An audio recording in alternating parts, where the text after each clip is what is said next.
How you doing, Sister Bina?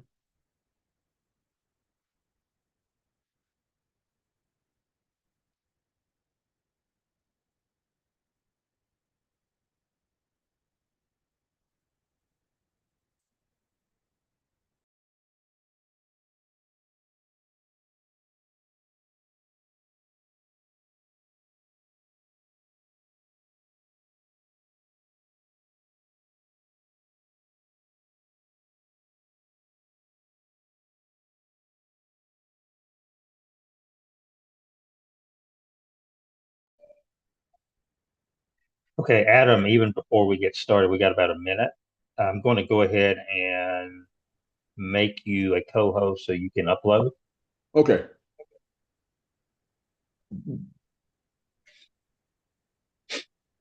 I see.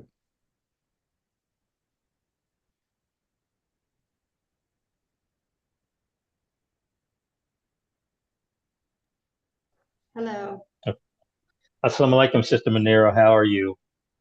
So I'm making Sister Manira.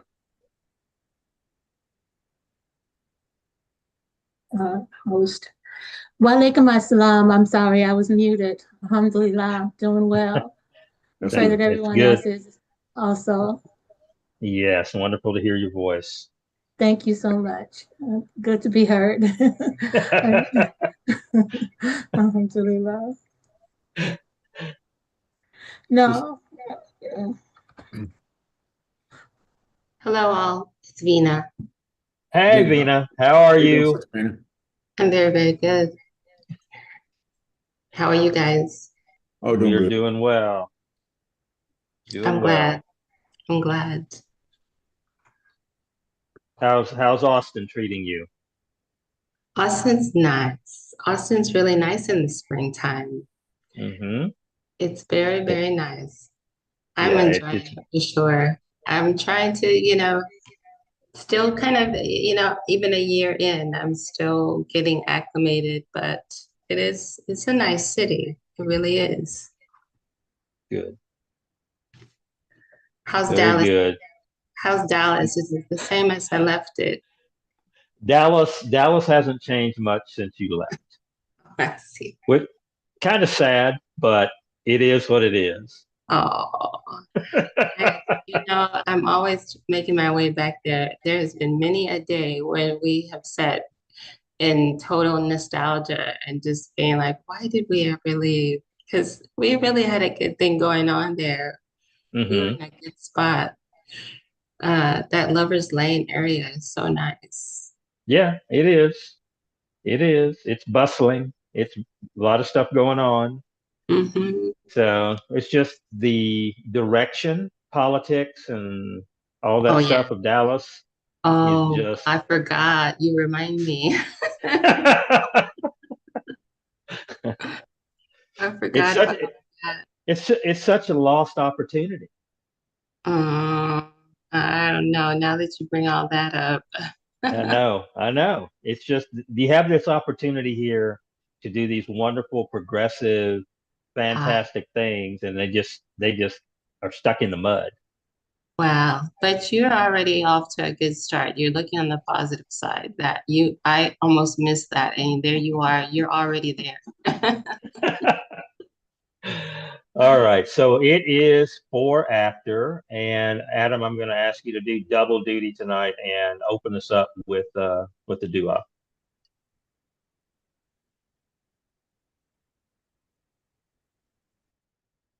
if you're there. I am. I thought I just Okay, remember I'm on mute. I was on okay, mute. all right. أعوذ بالله من الشيطان الرجيم. بسم الله الرحمن الرحيم. الحمد لله رب العالمين الرحمن الرحيم.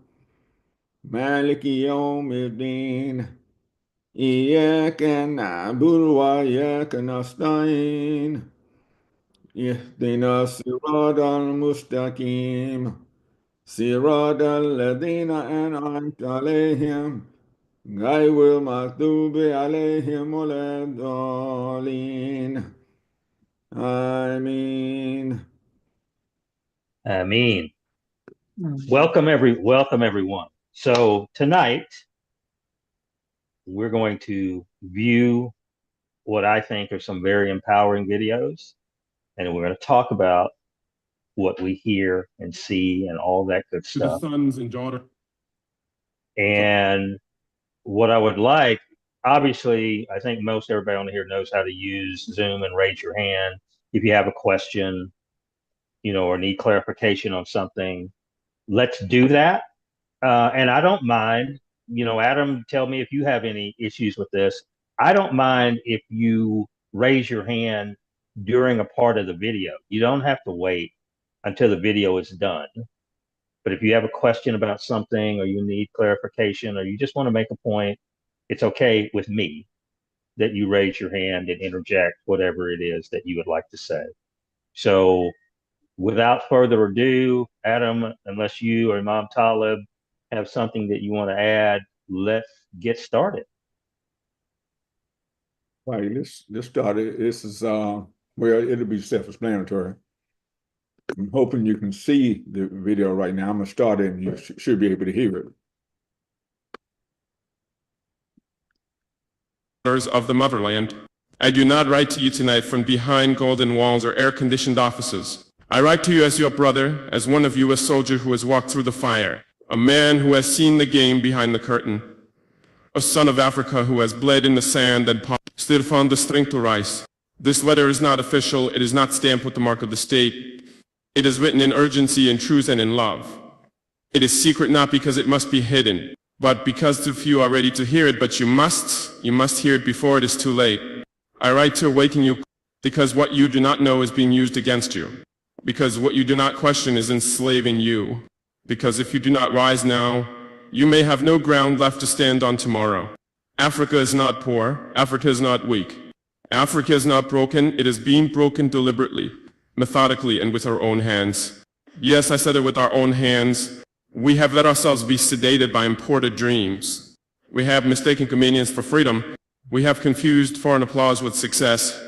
And now the very soul of our continent is being auctioned to the youth of Africa, those in Lagos traffic, in the Nairobi slums, in the fields of Bamako, in the universities of Accra, in the nightclubs of Joburg, in the refugee camps of Tripoli, in the mining pits of Katanga, in the cafes of Kigali, and under the neon lights of Paris and Rome. I say this WAKU pit, all be erased.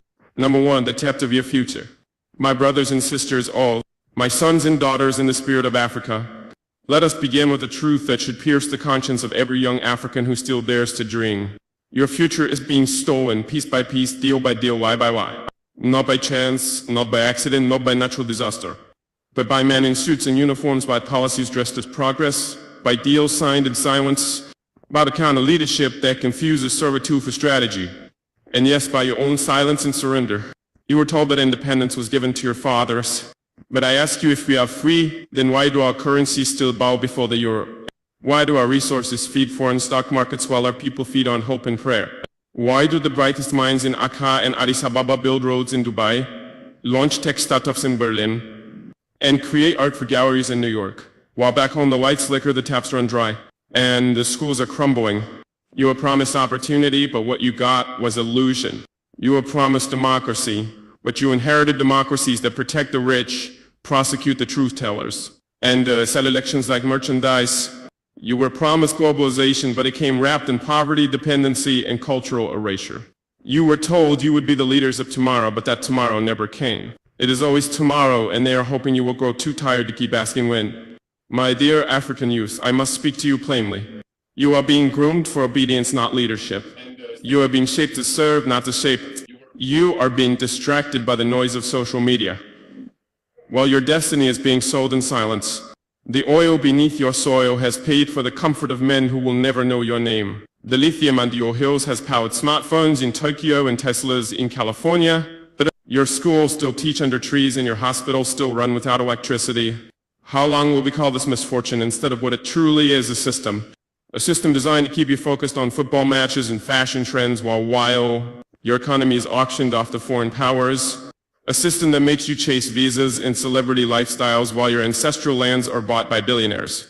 A system that whispers Africa will rise but never tells you who is lifting it and for whose benefit. let me ask you something uncomfortable.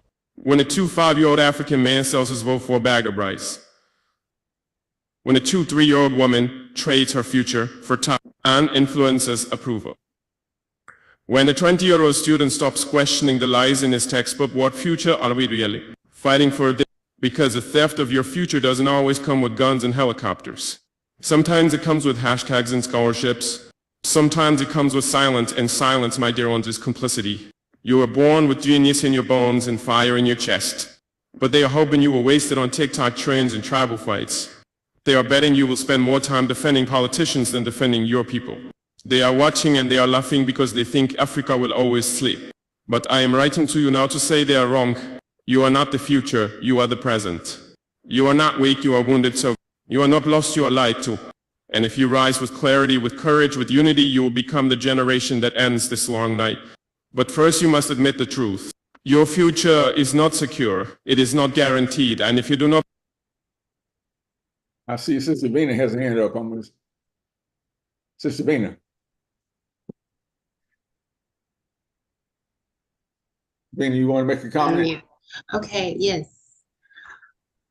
So the thing is that I've been following the progression of the meetings in Russia. Is this a clip from the meeting with Putin in Russia? If so, I do not believe that this is the correct translation. Now that I don't know. Because, I speak a little bit of French and I can understand it. And this is not what he was saying during the meeting. And I was looking because the background looks like he's in Russia, the meeting, it's footage of the meeting that took place last week when he was in Russia.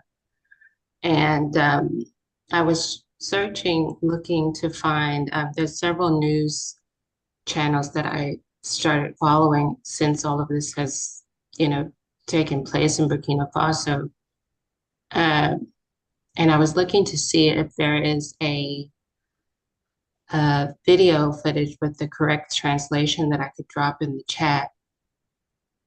But I think I only have the French versions. I mean, this is great, what he's saying, but okay, no. If I can find the correct translation, I will drop it in the chat. That'd be fine. But this one right here, I believe, is AI generated, and it's someone else has overdubbed what he was saying because this is incorrect. It's great content, and I'm sure that's why they created it in order to get likes. But he did what he actually did say was also, it was equally impressive. But this one is not it. This one isn't it. Vina, we were planning on also showing a second video as well. Okay. If you have a chance, if you can locate the video that you are referencing, that can be kind of verified that it's actually him speaking. And even if it, I guess, it has the words down there so we can read it in English. I would love to play that one tonight as well. Okay. To give us some balance. Mm-hmm. Okay. I think that would be great if you can do that. Okay. I'll try and find it. Okay.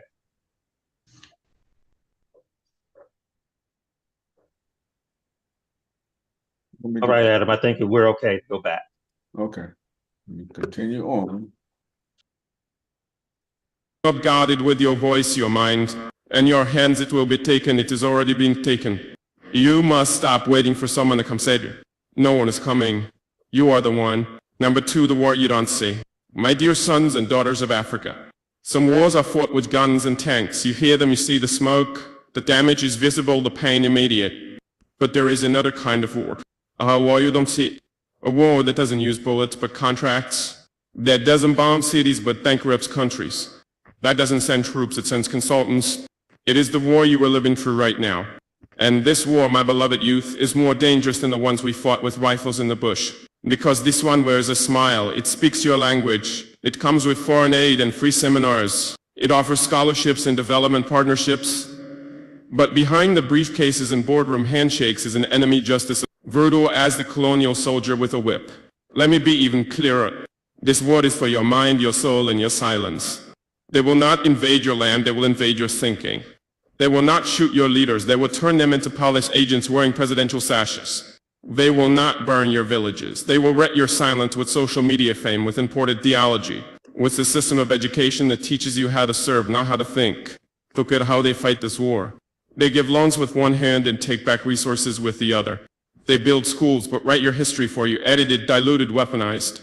They bring the NGOs and preach about human rights while funding puppet governments that kill protesters in your streets. This is psychological warfare. It is economic sabotage baptized in diplomacy. It is why the minerals under your feet are extracted by foreigners while your schools have no chalk. It is why your government signs multi-decade mining deals that rob your unborn children, and no one is ever jailed. It is why the youth are distracted by identity battles, while their leaders kneel for foreign validation. This war doesn't just aim to exploit you. It aims to erase your memory of who you are, erase your anger at what was stolen, erase your urgency to stand up before it is too late. And I must tell you, many of your so-called leaders are collaborators in this war. They have traded your sovereignty for status, your people's pain for private jets, your national wealth for foreign praise. They wear traditional clothes during independence celebrations but sign away your independence behind closed doors. They sing Pan-African songs at summits but speak in the accents of their masters. They are trained in nation building by the very nations that build empires on our backs. In the media, they are not just telling lies. They are manufacturing forgetfulness. They want you to forget Patrice Lumumba, forget Thomas Sankara, forget Amilcar Cabral, forget the fire that once lived in our bones. They want you to remember celebrity gossip, not the blood-soaked treaties that still govern your borders. They want you to argue over who speaks better English rather than who is selling your country to the highest bidder. But the truth is still here. And I am writing this because you must wake up before it is too late. You must realize that every time you shrug and say that's just how Africa is, you are surrendering. Every time you ignore an election stolen in broad daylight, you are surrendering. Every time you scroll past corruption and say, it's not my business, you are feeding the enemy. Because this war thrives on apathy. It wins when you choose comfort over confrontation. It wins when you think only of survival, never of sovereignty. It wins when you believe that this is the best Africa can be. But I am here to tell you they are afraid. Not of your weapons, not of your numbers. They are afraid of your awareness.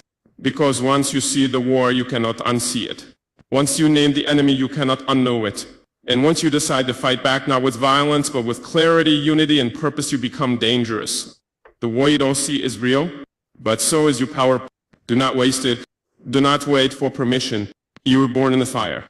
You were raised on resistance. And if you rise now, eyes open, hearts firm, this war can be won. Number 3, Africa is not poor. It is being looted. My beloved sons and daughters, let us destroy a lie today. Africa is not poor. Let the world hear it. Let the continent hear it. Let the youth whisper it to each other in the classrooms, in the markets, in the fields, and across every digital corner of our world. Africa is not poor, it is being looted. We were never poor. Before they came with their ships and flags, we had kingdoms, we had systems, we had mathematics and medicine, libraries and architecture, culture and dignity. We were rich in minerals. Yes, but richer still in wisdom, in order, in family, in spirit. And yet today they hand us statistics like death certificates. Africa is underdeveloped. Africa is dependent on aid. Africa is unstable. No, the truth is far simpler, far more sinister. Africa is being drained daily, violently, quietly. Our wealth is flowing out like blood from an open wound. While the world looks at us and says, why are you bleeding? It is no coincidence that the richest continent in resources houses the poorest people in the world. That is not fate, that is theft. Our gold builds banks in Europe, but we cannot afford to pave roads.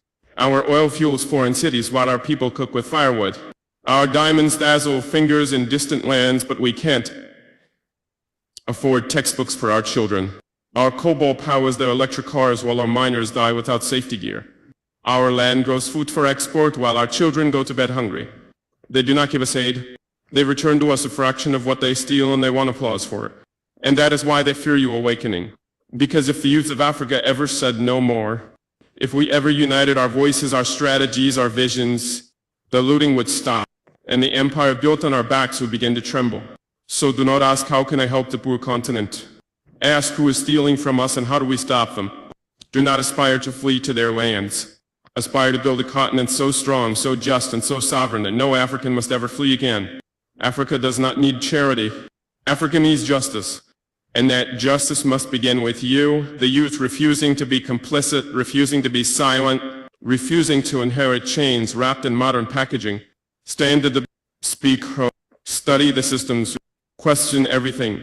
Organize yourselves, hold your leaders accountable. Because Africa is not poor, it is being looted. And you were not born to be robbed. You were born to restore. Number 4, the psychological occupation.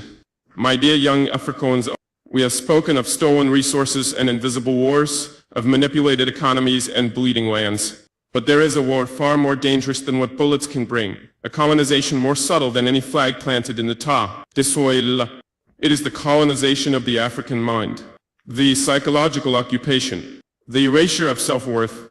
You may think you are free because the soldiers have left and the colonizers have gone home. But when your enemy is behind a school system that teaches you to hate your skin, mistrust your brother, to glorify your oppressor and aspire only to escape your homeland, then the colonizer never truly left. He just moved into your mind. They rewrote your history. They painted your kings as savages and your sages as witch doctors. They told you civilization started in Athens, not in Timbuktu. They told you the pyramids were built by aliens, not by your ancestors. They turned your story into their trophy and fed you lies until you believed them. They renamed your children. They mocked your languages and called them dialects. They ridiculed your attire, your dances, your music until you were ashamed of yourself. They taught you to bleach your skin, straighten your hair, and call that progress. They sold you dreams of escape. They told you the future lies in Paris, London, New York. Never in Bamako, Kigali, Accra, or Ouagadougou. They planted a seed of inferiority so deep that even when you win, you still feel second class. This is not accidental, this is programming. And a colonized mind will protect the chains around its own neck and call it tradition. You scroll through social media and see success as foreign yachts, luxury brands, English accents, Ivy League diplomas. You do not see your local farmer, teacher, or entrepreneur as a hero. You do not see your own village as worthy of building, because you've been taught to dream in someone else's language. Young African, they give you mirrors that reflect back shame, not pride. But I tell you today, there is nothing wrong with being African. There's something wrong with being taught to be ashamed of it. They've taught you that corruption is African, that war is African, that incompetence is African. But they do not teach you that it was European powers that drew artificial borders across your continent, ignited tribal wars, assassinated your best leaders and armed dictators in exchange for control. No, they will not teach you that part. Because if you knew the full truth, if you understood the full weight of what they did and what they are still doing, you would rise up. You would reclaim your mind. You would unlearn their lies. You would start building anew. You see, the final battlefield is not land. It is identity.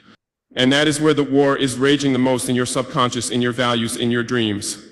This is why they bombard your media with violence, chaos, and hopelessness. So you will believe that is all Africa is.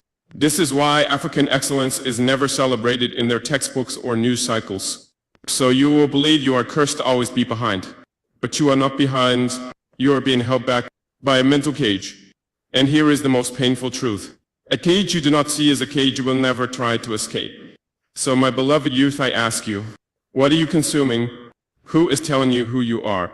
What images shape your perception of self and your continent? And when will you begin the inner revolution? Because until the African mind is free, no amount of foreign aid, new infrastructure, or changed governments will ever set you free.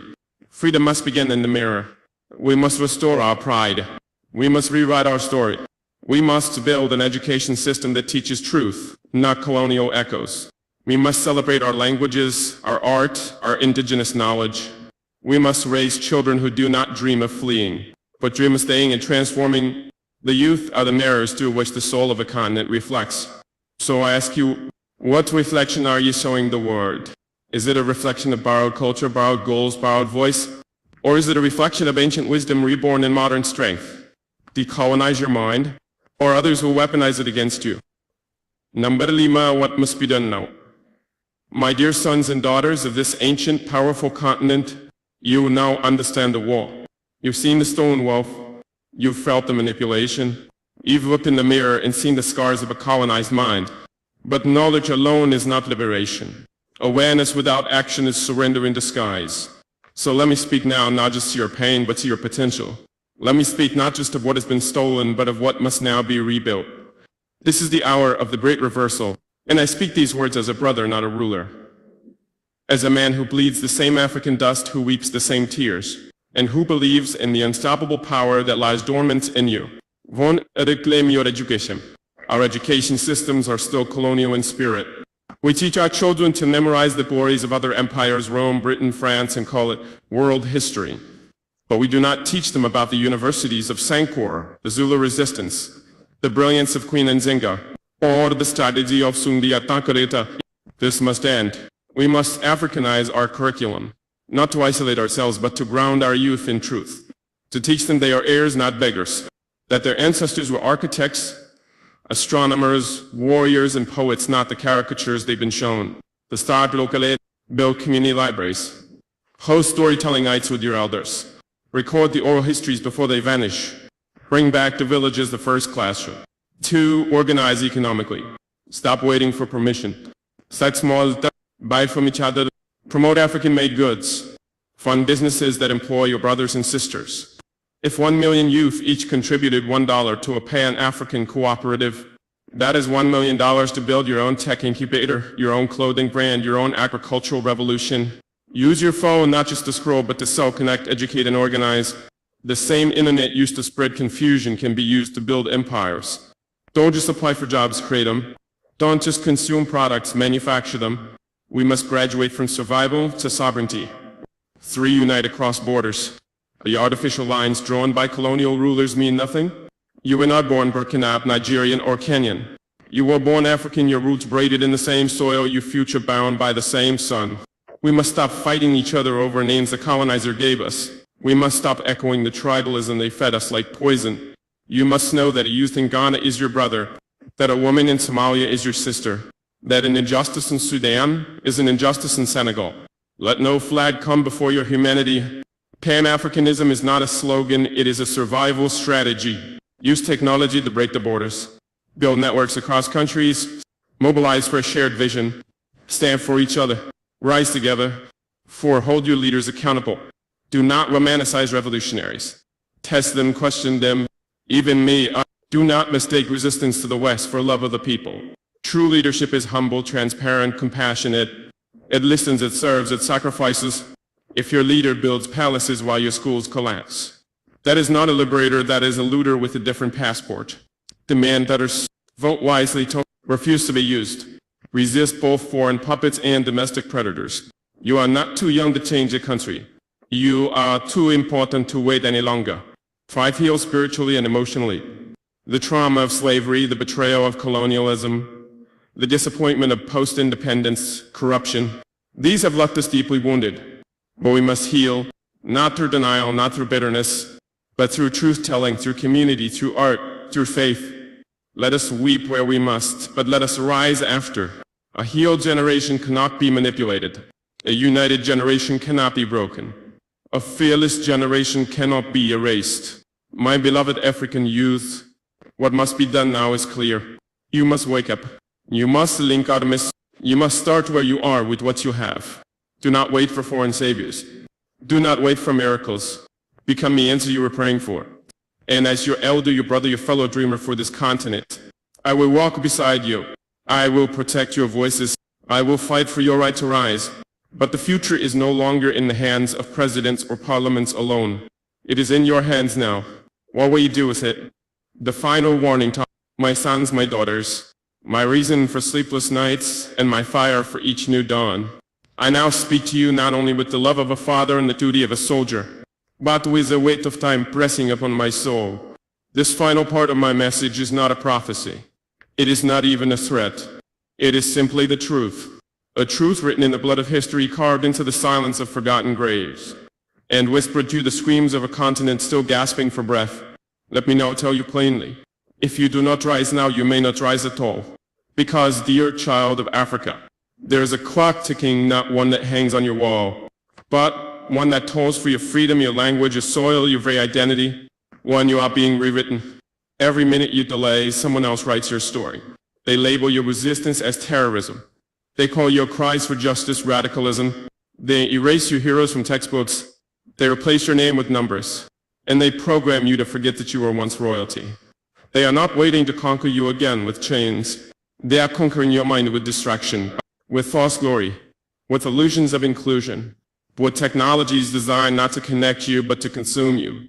If you do not rewrite your own narrative, you will wake up one day as a stranger in your own land, speaking foreign thoughts in your native tongue, applauding your own erasure while calling it progress.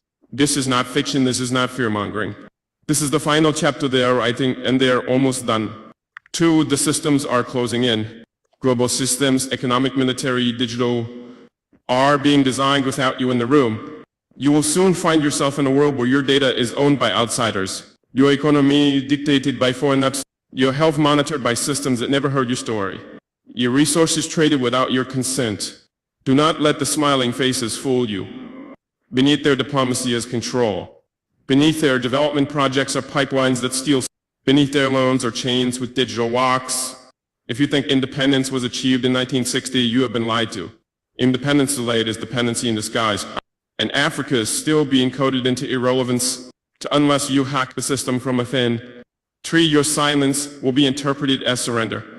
There are moments in history when silence becomes complicity. We are in that moment now. If you do not speak up, they will assume you are content. If you do not organize, they will assume you are incapable. If you do not resist, they will believe you are broken, and they will plan accordingly, with conferences, agreements, deals signed over your heads and against your future. The systems are already being programmed to replace you, to reduce you to labor, to extract value, to use and discard.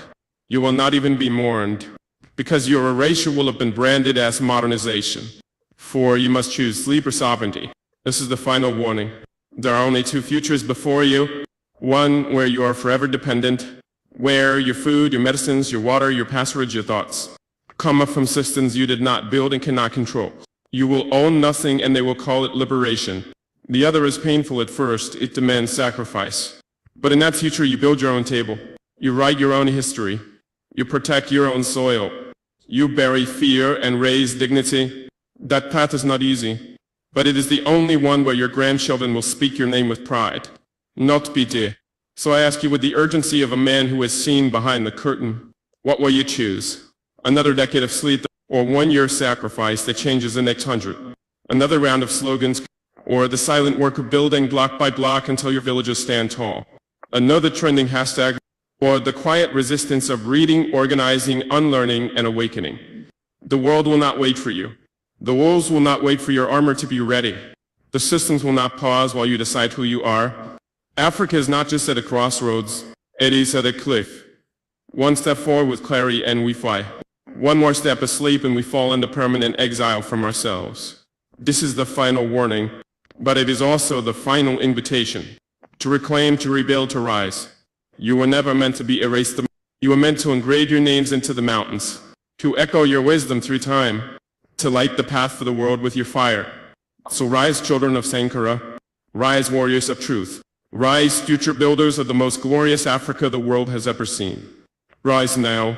My beloved children of Africa, before I lay down my pen and close this letter sealed by conviction, allow me to speak once more, not as your president, but as your watchman on the wall, your elder in the wilderness, your voice echoing through time like a drumbeat of truth. I speak now from the soul of our ancestors. I speak now from the hopes buried in unmarked graves. I speak now from the sun-scorched soil that still remembers your names, even if you have forgotten them.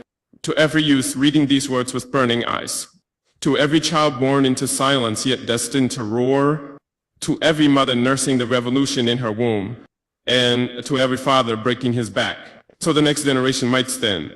May this benediction ignite the warrior in your blood. I bless your eyes that they may open and never close again, to see truth beyond propaganda, to see light in the shadow of deception, to recognize your enemy not by skin but by strategy. I bless your ears that they may hear the cries of history, to hear the unspoken pain of stolen generations, to recognize the hidden call to leadership inside every insult. I bless your hands that they may no longer beg, but build, defend, create, and cradle the future of a free Africa. I bless your tongue that it may speak not just of your struggle, but of your victory, your unity, your destiny. I bless your heart that it may burn not with hatred, but with holy fire, the kind of fire that purifies systems and forges empires anew. And above all, too, I bless your soul with remembrance, that you may remember who you were before they told you who to be, what your land was before they drew borders, what your spirit carried before it was colonized by shame, what your purpose is not to survive but to transform. You are not lost, you are rising to, you are not broken to, you are rebirthing to. The time of waiting is over, the season of mourning has passed, the hour of restoration is here. Let the rain of wisdom fall upon your deserts. Let the bones of forgotten heroes shake beneath your feet. Let your minds no longer be colonized by comfort. Stand tall, my African youth, with courage in your chest and your ancestors at your back. The drums are calling. The future is watching. Heaven is waiting. Rise now and write a new covenant with destiny. For if Africa is to rise on, it shall not be by the old, nor by the foreign tukwets. It shall rise because you remembered who you were. May the spirit of Sankara guard your dreams. May the winds of Nubia guide your steps. May the fire of Patrice Lumumba awaken your blood. May the tears of your mothers water the seeds of your liberation. And may God Almighty, who watches over the oppressed, walk beside you as you reclaim what was never truly lost. As we reflect the very heart of Christ, who never asked his disciples to become Roman, to be redeemed. Let the church become a place where Hold on a memories second. are safe. Let the Vatican be known not only for what it holds, but for what it returns. And let us remind the world that to erase a culture is to offend the Creator himself, for he who created all people, created all their expressions. President Traore, Where is that your coming from? challenge is not to a man, but to a system. And in the name of the church I now lead, say this: we must not only listen, we must repent, we must act on. All right. I got that. Finally found out where it was coming from. Assalamu alaikum, everyone. Walaikum salam. So So- I see where Bina has, she's rated, she sent a link hmm and it's like 10 minutes. Do we want to play that? I would love to. All right. Hold on a second.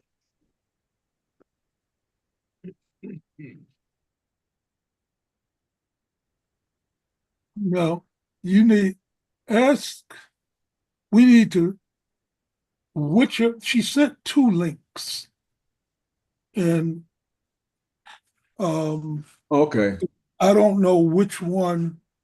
Lena, which one would you prefer that we play? I think the second one is, Second one. I mean, they're both the same because they're, they're,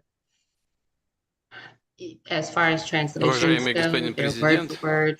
Mr. But- President, You can, and actually you can skip to if you want to, because they've got Putin's introduction on each one, and you can skip to where he talks. Now, I Is know this it? for Is it sure, right here? No, he speaks more towards the end. right? And I'll just give you a little bit of all the videos that are the correct translation that are posted online. They start with him. He tries to do like he tries to say something in Russian when he first begins to speak. And then at the end, he talks about some of the defense systems that they're working with. And I believe that the Russian TV has cut off all of the correct translations right when he starts to talk about some of the defense systems that Russia and Burkina have discussed or are about to start sharing. So that's how that for this particular meeting, that's a good way to know that it's authentic The previous version, I believe, from what I can see, just with an informal analysis of what's online, I think that's an AI generated because you can kind of see patterns in the phrases used and in the grammar and the speech, and you can kind of tell if you get a chance to listen to several of these videos. And there are a lot of AI generated videos of Traore speaking. So that's the little introduction. So even though, and I think I remember early on in the process, there was an image of another African speaking in English, Mhm. right? And it might have been his voice and Right. mouth movement. Yeah, you can hear. That's But- another but- way to tell. Yeah, but we're looking more in the content. He didn't say any of those things he said in the video in the meeting with Putin, No. and that's the more important thing to me. He didn't say it in the meeting with Putin. No, he didn't say it at all. There hasn't been, I've been watching pretty closely. He didn't say any of those things. He Right. has sort of been very open-armed with the Pan-African residents in Burkina.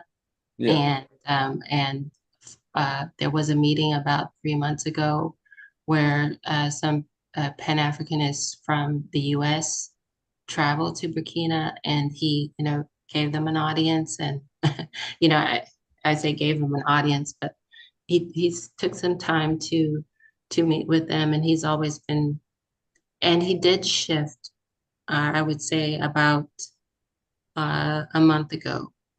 He shifted his rhetoric from speaking mostly about terrorism and imperialism. He does still speak about those things, but he's added about a month ago things like revolution, and including all of Africa and all of the diaspora in some of the speeches that he's used to address Burkina Faso. So it it is somewhat right, but he's never given a speech like that. again, I understand that,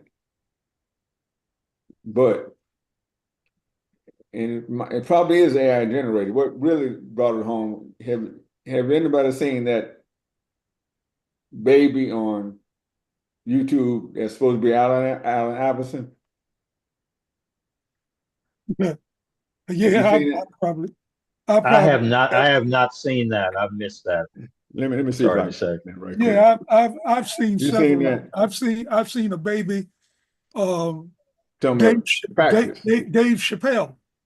They have him as a baby, and Let You know, me ask while I know we're going to get to something here in a second, but in these videos, the ones that Vina loaded into the chat, is there anything of substance in these Oh videos? yeah, his speech that he gave, what at the between speaking to Putin, it was great. It's great.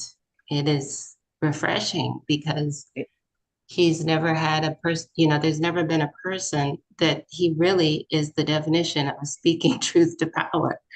If you consider Putin, even with all the sanctions and all of the things that have been spoken against what he's doing in the Ukraine and overall, he basically sat down with them and said, I was really amazed and impressed with the parade that went by. You guys got to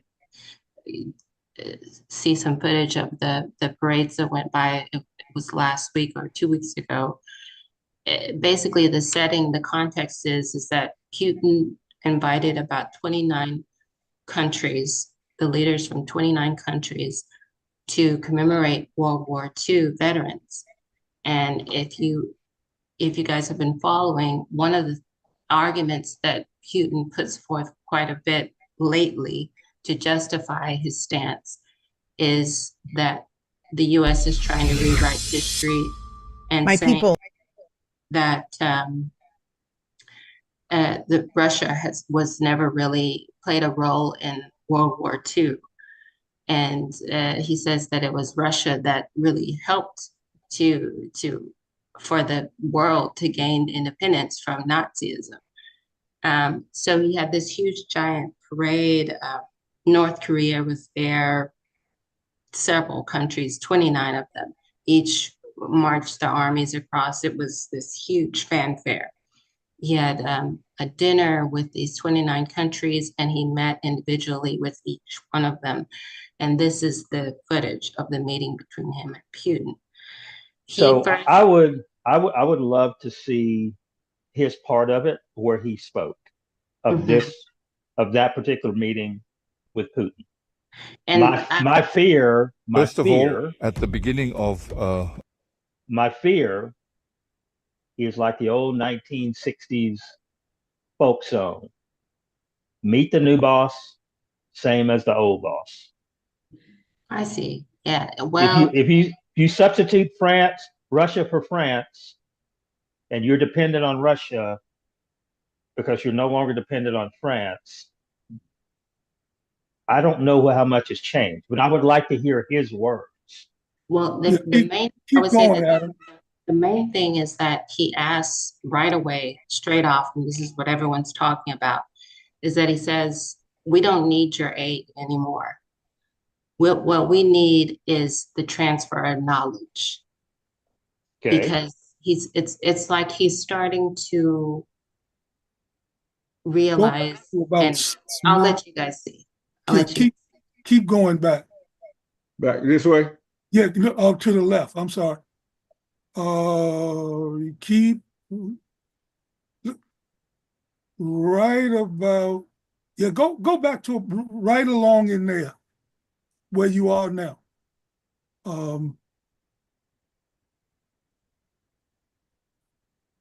Yeah, right. Start it right in there. Right there. Just start it right there. I think you'll pick up most of it. So I'm gonna do it here, Evan, okay? Okay, that's great. Yeah, he's more towards the end. You'll see when it starts. Have also held consultations with the countries of the Confederation, the Sahel countries, as demonstrated by the event in April of this year in Moscow. Thank you for your attention. Let me stop here. Okay, now.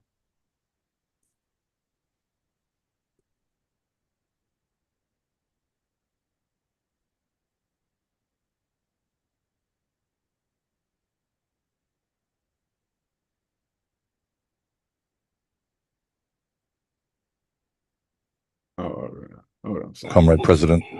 I pronounce it well, and it is an honor to be here at the celebration of the 80th anniversary of the victory in the Great War. So I wanted to congratulate you and thank you for this invitation, which is a symbol for me. And during my time here, I must admit that I have learned many lessons. The session I attended before dinner the night before, the cultural session, made me realize that history and culture are the foundation for building a strong and resilient army. Together, we were able to see all the sacrifices that the Soviet people made so that we can live in a free world today. And so we want to thank for this invitation because these moments have also allowed us to reflect on our own situation and to think about new perspectives. And with that, I believe that the obstacles we face today should not stop us. Obstacles are a good thing, something we must overcome. Despite all the sanctions imposed by France for the past 45 years, we have managed to escape them, thanks to God and thanks to you. Russia has managed to develop an internal mechanism that puts it at the forefront of the international stage, and we are learning, we are taking careful note of these lessons that we have learned here, and also at the same time at the parade. I want to say that I was amazed to see the sequence of the vehicles that paraded before us, especially from the legendary T-34 tanks. That won during the Great War up to today's modern tanks. How much then has the Russian army modernized? How much has technology then contributed to strengthening this army? And in this context, we hope that the cooperation we have can be strengthened exponentially. I already thank you for everything that has been done for us, especially the scholarships that are granted to Burkina, and that will increase. And this morning, I visited the University of Chemistry, and I was saying that the area we will focus on, after defense and security, is education. This is the area that interests us the most, especially the sciences. Russia needs to help us train our youth, especially in the field of science, so that we can develop machinery in our own country, whether it's machinery for the military or for industry, because only in this way will we be able to develop within Africa. The war that is being imposed on us today, we believe, is just another manifestation of Nazism. Because the terrorism we are facing today is not really terrorism, it is imperialism. It is our land that interests those who are fighting against us. So, ending this war, building a strong army, and launching the development of our homeland. This is the essence of our struggle, and we are counting on you, above all, to train our personnel. Because cooperation, as is often said, in Africa, we tend to make a lot of requests. We know that you are engaged in a special military operation. We understand all the challenges involved and what the future holds, which is certain for the whole world. We can understand that. So we may not be here to ask for a lot of things, to request aid or anything like that, but the help you can give us is above all this transfer of knowledge that we seek. And so we hope to have more scholarships and to explore ways in which we ourselves can provide scholarships to our students to study here. And thirdly, how can the universities here be replicated in Burkina Faso, especially the one I visited? And there are also many other universities in the field of sciences. How can we replicate them in Burkina Faso with all the necessary laboratories required to provide practical training for our youth so that we can truly be at the heart of our own development? So this is the main request we currently have in the context we are experiencing in order to be able to transform everything we have locally for who possess many qualities within themselves, and that Burkina Faso becomes a hub where many young Africans will come and also learn science. Because here in Russia, you have eminent scientists, and there have been many scholars whose works we continue to study. I think it is a haven where we can draw on science to develop ourselves. The other thing, especially in the military field, is that we have many projects with the Ministry of Defense.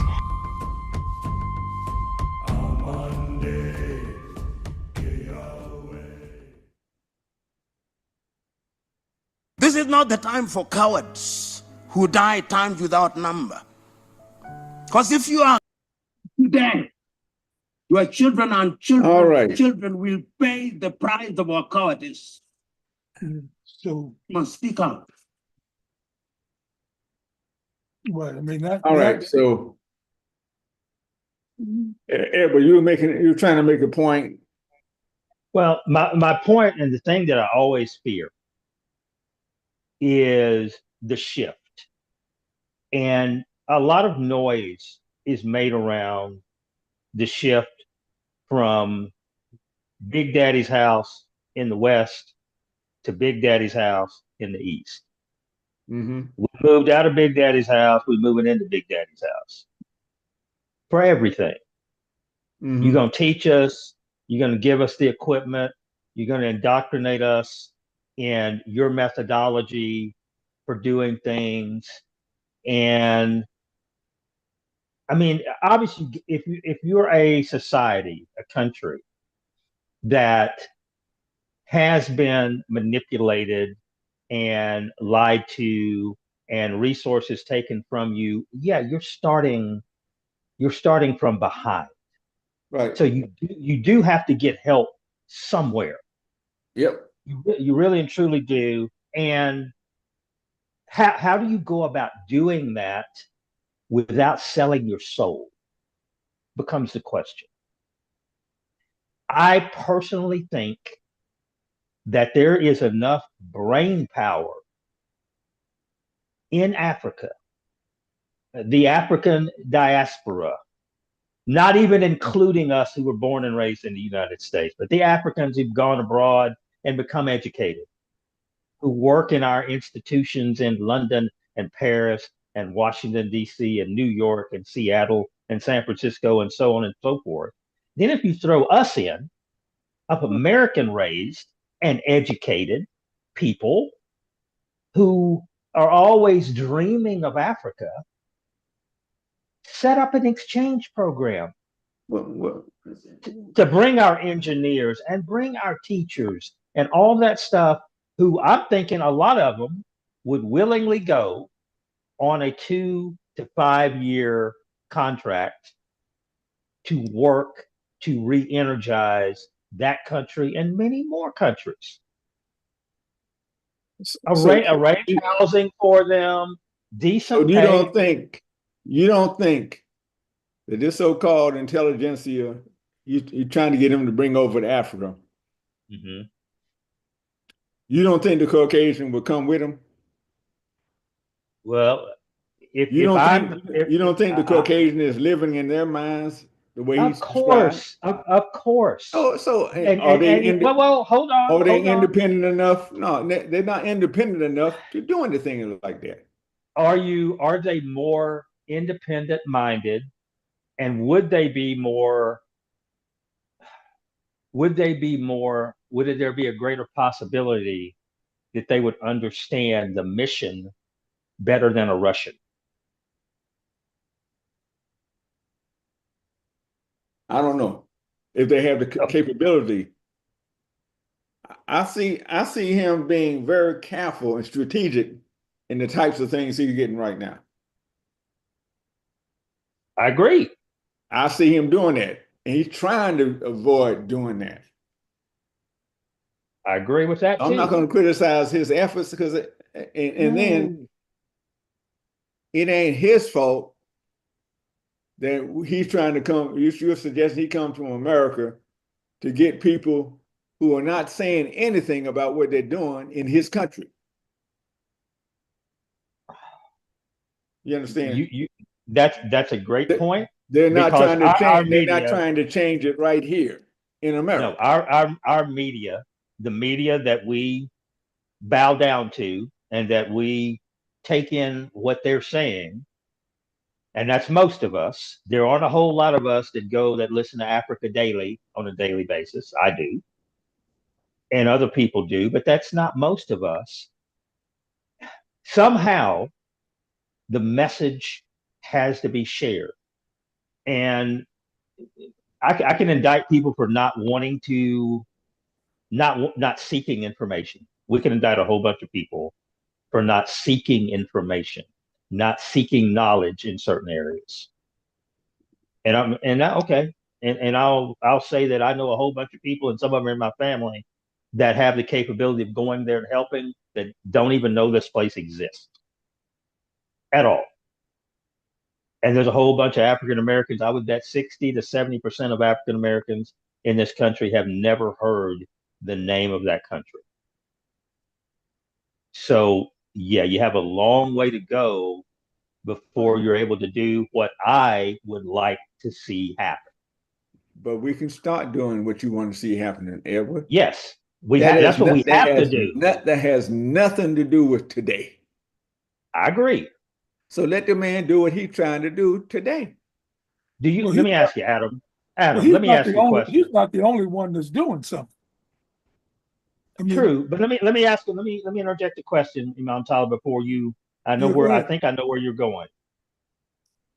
If he continues, and the people in Mali, and there's a couple of other countries that I could mention, if they continue down the path that they're going, because they think that is their best outlet, their quickest outlet, and they're not willing to also put in the work to reach out to people who may not have an ulterior motive and leave them in the lurch, then I fear that 15, 20 years from now, we're back at this same point, talking about the same thing, about them running somebody out of their country or disengaging with somebody and looking for help somewhere else. All right, I agree. Well, whose fault is that? I put it on me. Exactly. So it might take us 10, 15 years to get this new idea built up to where somebody would trust putting confidence in them. But we should have been Yeah. doing it a long time ago. Yes, we should. You understand? Yes. We had to register some urgency in what you're saying. Yes. Register some urgency right now. Right. And try to be in a position 5, 10 years where we can be a valuable option. Correct. Okay. All right. Right. So he is not the only one that is doing things on the continent. And I think part of our duty and responsibility is to always be in a position to expose what it is that we learn to others in an effort to also wake them up. It's been well known for decades now, and quite frankly, I didn't learn it until maybe I was an adult in my 30s. So that was what, like 40 years ago, that looking at a map, Africa has always been drawn out of proportion. So it starts there with a perception that it's a small country, but in fact, you could fit several continents into Africa and still have room left over. A lot of what we're experiencing now is media driven. And if you want to know, I haven't seen the results, the economic results of what Niger did maybe 2 years ago, when they kicked France out of their uranium mines, where prior to that occurring, France was paying Niger 80 cents a kilo for uranium and then selling it on the world market for $200 a kilo.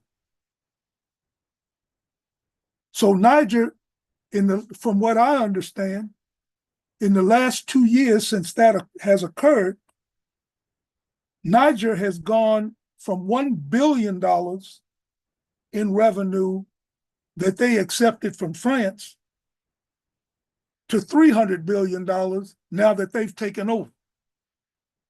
Now, what's happening to that money, whether those numbers are correct or not, I haven't done a deep enough dive. But when you're getting countries like Kenya and Somalia and Burkina Faso and South Africa and Kenya coming together to form a new Africa Union, that's huge. Where we fit in to all of that, I mean, I would start just by supporting it and spreading the word of what is going on in these different African countries where they're making an effort to come together, to set up their own currency, to remove visa requirements so that you can now travel from one country to the other. So, I mean, in fact, I thought I sent that link to us sometime yesterday so that you could hear for yourself what is being done. And this brother Ibrahim Traore,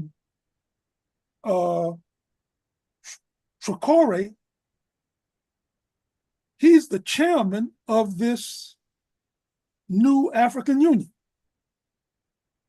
So I have a question. Ahead. And Vina, help me out on this because your knowledge base may be even greater than mine. There exists an African Union. Yes. That has been in existence for some time. And in that African Union, I want to say that there are probably close to 50 countries on the African continent that are part of the African Union.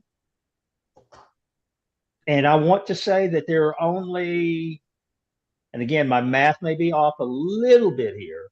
I want to say there are only 54 countries on the African continent. So a majority of countries that are on the African continent are already part of an African Union. So is this new thing working in opposition to the African Union? Or are they proposing new ideas to the existing African Union? Do we have Africa against Africa? Or do we truly have Africans working together?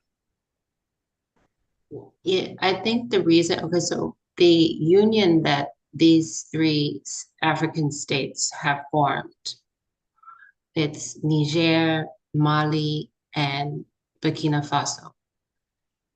They have formed this union more based on security. It's a security alliance. It's called the Alliance of the Sahel States. Sahel meaning sub-Saharan. And they formed based, I think they based it on an exit from a different organization called ECOWAS. And these are, correct. These are sort of keywords. That was a security agreement that they had that also I think included Nigeria, may have included Senegal, and a couple of other countries. Right, yeah. But the Alliance of the Sahel States, which if they're called AES because of the French translation. The AES, they exited also from the African Union. And it's generally understood that they did those two things because nothing was happening with these two organizations between ECOWAS and the African Union. There was still corruption, there was still exploitation, there was still outright theft of the mineral resources and other resources of these countries. And these three countries wanted to be able to forge a different path. And all three of them had recent coups. Niger's, I think, was 2 years ago, all around right around the same time. Burkina Faso is the only one that had a double coup that happened within the past 5 years. And so that's sort of the background on that. And Ghana recently, it seemed like ECOWAS sent the Ghanaian, the newly elected Ghanaian president to each of these three countries of the AES to try to see if they would come back.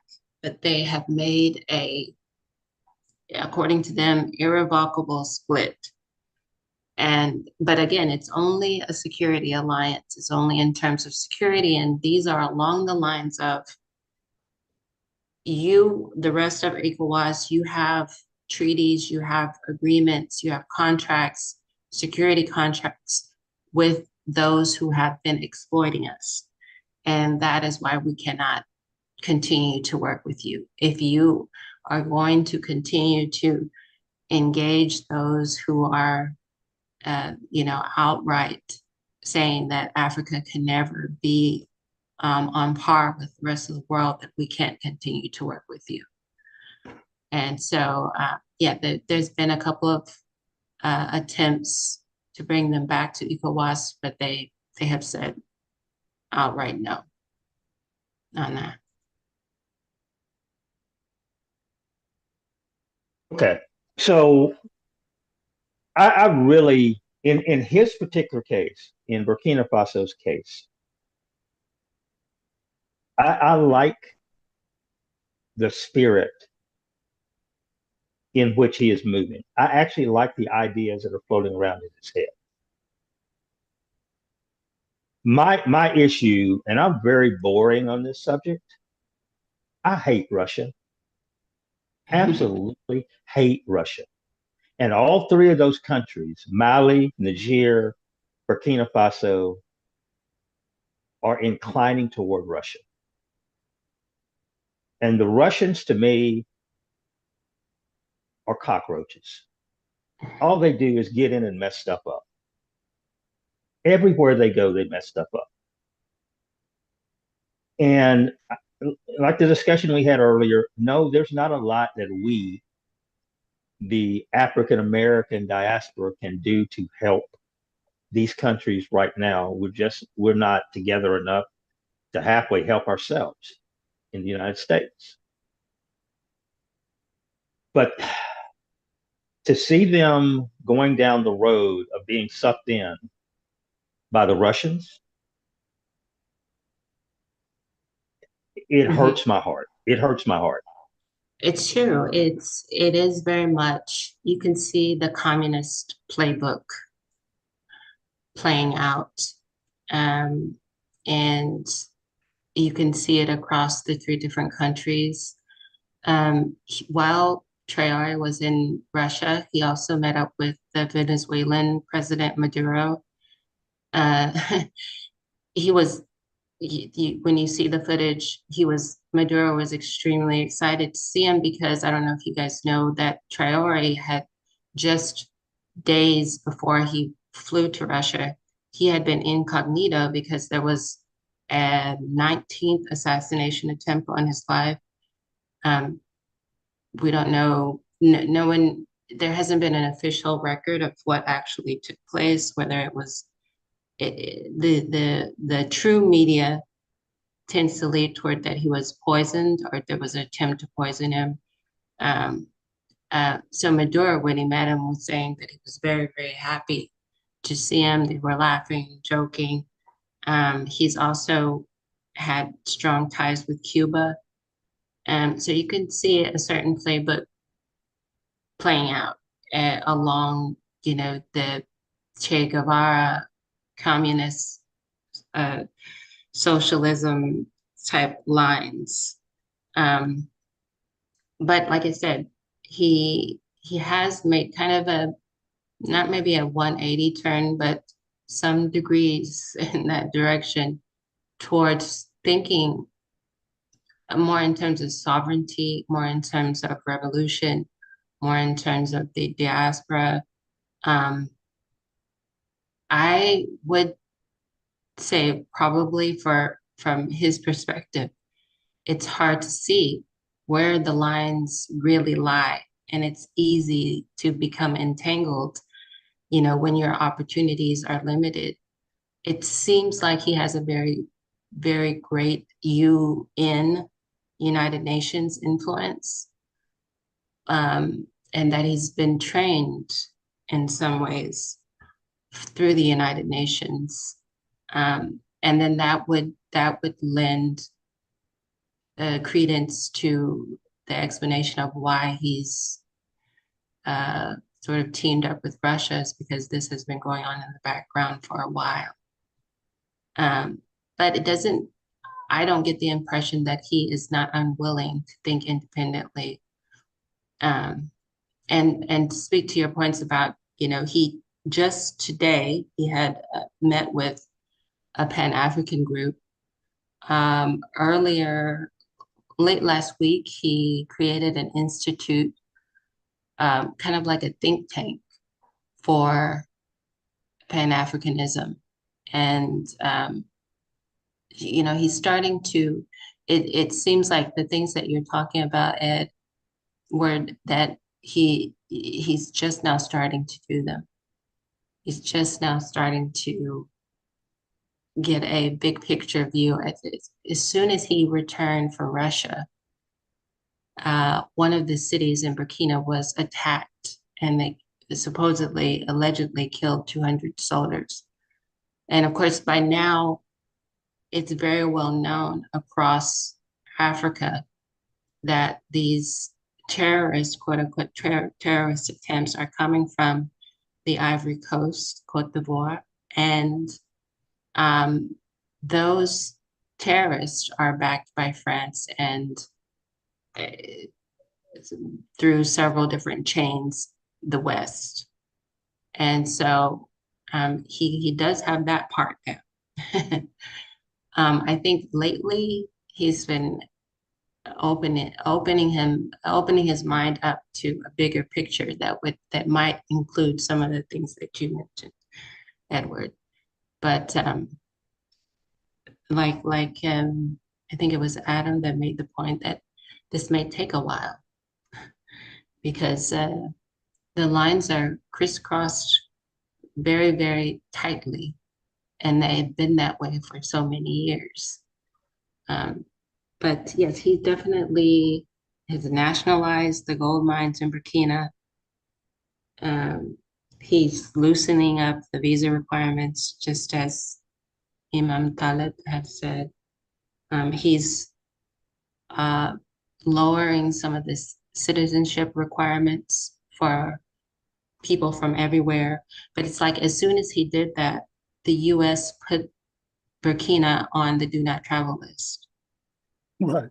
So there's all kinds of, there's all kinds of things going on back and forth. But yes, everyone, I agree with everyone who has made the point that it's going to come down to the level of consciousness and the level of awareness that he's able to achieve. And I think from following it, even before it, blew up as it has over the last few months, a couple of years, I think the greatest amount of supports he needs right now is in helping to understand that big picture analysis of the situation that says, who's my enemy and who's my friend?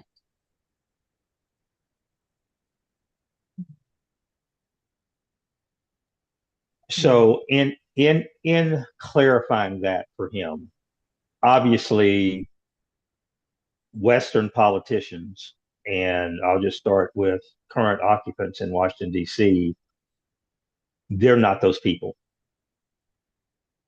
We're perfectly fine having diplomatic relations, trade relations, going to improve their infrastructure and rebuild the Syrian country with a terrorist who had a $10 million warrant on his head. We're fine with that. But we're not fine with working with African countries because that travel ban included a lot of African countries.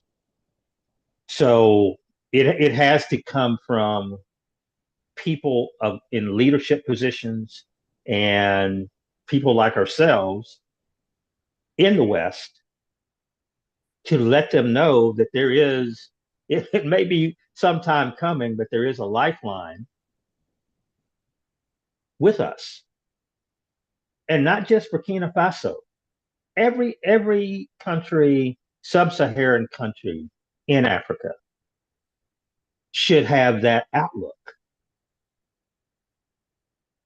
that they can reach across the Atlantic Ocean and that we're here. And that, yeah, it may take some time to fully develop the relationship. But if the last, 60, 40, last 65 years, since most of the African countries started gaining independence from Europe, if it hasn't taught them any lessons about not being dependent on their past colonizers, but to actually reach out to their cousins however distant, then I don't know when they're going to start learning. And the same goes for us. I don't know any of those people over there. I don't know their customs or their habits, but I know that they are relations, no matter how many times removed. And yeah, I should have done a better job of building relationships with them, but it's not too late. Right. I first started the interest in Burkina Faso. I happened to, when I was living in Chicago, bump into a lady from Burkina Faso that was lost and she needed help with directions. And, it was just a chance encounter. And ever since then, I've kept my eye on that. And that was like, maybe 20 years ago. I kept my eye on the country because she was so sweet. She was in a way that reminded me of like, my grandmothers and my grandmother's people, very, very honest and sincere, very gentle, So um, I think that we have enough of exchange, even without crisis, for us to begin to start to make inquiries and to begin to start to make connections. Even if it's based on just, oh, the way she laughs reminds me of my auntie, So I think that it's long past where we should be able to start to make connections. As far as what they think of us, I think they've been reaching out, quite a bit for a long time. I know that he was very pleased with the reactions in New York because on April 30th, there was a huge outcry across the African continent. People, Burkina in Russia and the Black Pan-Africanists in Jamaica and New York, they all rallied for Traore, and that's why he's even a point of discussion like this on Zoom calls. And that April 30th rally was because of that attempt on his life, that 19th attempt. And because the Burkina people are so much in support of him, whenever there's an attempt on his life, the Burkina people, there are some of them that will go and sleep on the Capitol to protect him because it is so well known that this is a Western attempt. Like once you get they understand that it's terrorists, but they also understand that it is where do they get the weapons and who is backing this and what's the root of the problem. And, they remember Gaddafi and how he, his story, how he fell. And they're trying to make sure that that is not a repeat again. Right. And so this is the African youth, because as you know, most of Africa is the youth. A lot Correct. of the adults are not around anymore. That's a whole other discussion. But this is the African youth that are very well aware of the history and the root causes of some of these things, and they're very, very determined and very, very vocal about the fact that they don't want a repeat of history. Mm-hmm. You mentioned Gaddafi and Libya, and that's to me that opens a question about Burkina Faso and the dominant tribes, if there are any, that are in that country, and if there is any issues between the tribes because of his rise to power, because of the coups. How is that working? Because that's really what brought Gaddafi down, the tribalism in Libya and his tribe's murders of a lot of other tribal leaders from other tribes opened the door to everything that happened to Gaddafi.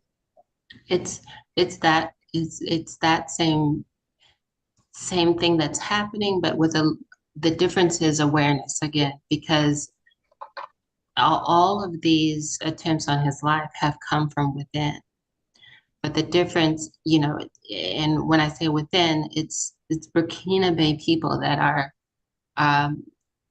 once they do the investigation and they arrest people, and it's Burkina Faso people, or it's Ivorian Coast people, or it's Benin people.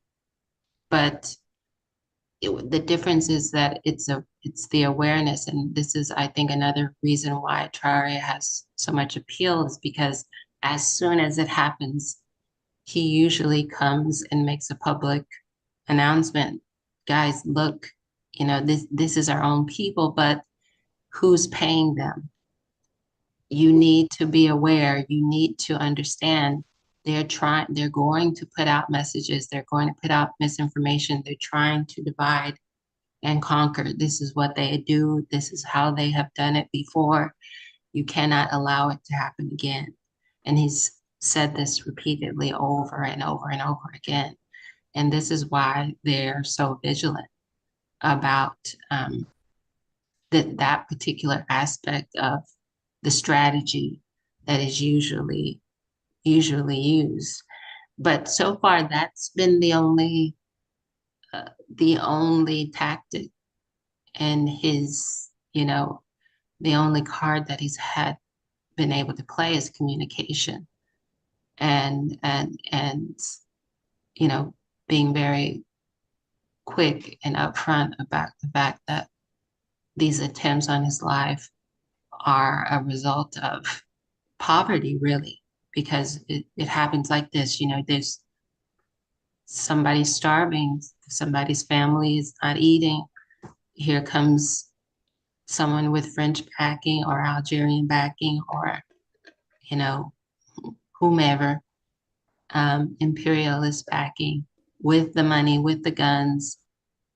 All you have to do is X, Y, and Z, and you're home free. So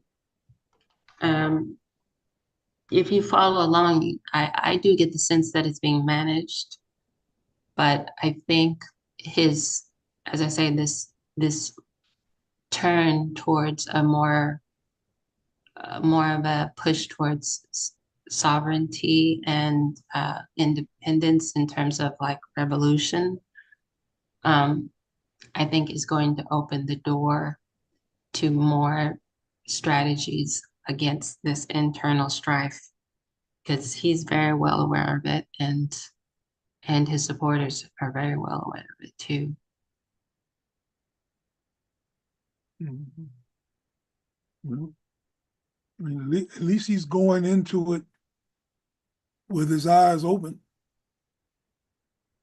I mean, I think the real question will become if we don't like what he's doing, how are we going to contribute to the process? I mean, let me say something, because I've been kind of listening in. I got this other conference call, and I forgot it was this Monday. It's with the 150 effort I got, and I've been trying to go back and forth with that. But two things I try to consider. One, these Europeans have so much invested in Africa. Right. Their economy is based on Africa. You understand? Mm-hmm. That when you talk about messing with their money, you got their attention. Mm-hmm. Right? So in one sense, everybody's right. You got the Russians, you got the Chinese that's trying to mess with the European economy. And so they've taken out people all over based on that. If you're talking about messing with their economy. Now, it's their fault because they were the ones, just like the brother said in the AI doctor video, which I still love because they were dropping too many gems. They have to, that's why Colonel Gaddafi ain't around right now. You understand? Because he was trying to create their own system, like the Europeans were doing, trying to create the African dollars. A lot of the chaos in Africa right now is because a lot of the Francophone countries have been used by the French. And they got it. I think I told about this deal last week or Monday. They got a deal, not Monday, but Sunday. They got a deal where they require 80% of the generated reserves to be deposited in French banks. 80% of, let's say, a Francophone country had to be deposited in French banks. They couldn't even keep the money in their own banks. And then if they had a shortfall, they needed some reserves to draw down some reserves. They can only withdraw 10% of their reserves per year. If they needed more than 10%, they had to borrow it from the French banks. Right? So when you're talking about going on your own monetary standard, now you're messing with the French economy. Right. Greatly dependent upon Africa. So you got the Chinese that's picking off their economy. You got the Russians now they're trying to pick up the economy. And it ends up being a fight, a battle. And that's why one of the things that President Ibrahim talked about, he said, you got to be willing to die. You got to be willing to deal with like the terrorists over there. They say they're Al-Qaeda terrorists, right? Supposedly. You got to have the terrorists attacking the country. You understand? Who you think sending those people over there to attack? Yeah. It's the European countries as underwriting it, and maybe even the CIA. I don't know.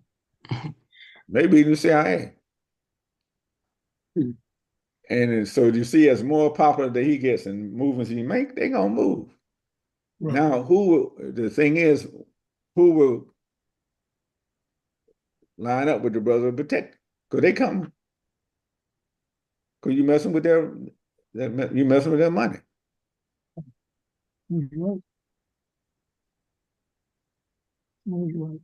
Well, that's one of the things that Bina I talked about earlier was that alliance between Mali, Niger, and Burkina Faso, the security alliance. Yeah. That is part of the protection. I don't know if it's enough. That if any Western power decided to send a battalion force against them, with their support, I don't know if they'd be able to defend themselves. I don't know. I don't have any idea how close we are to anything like that. I mean, France is in political disarray.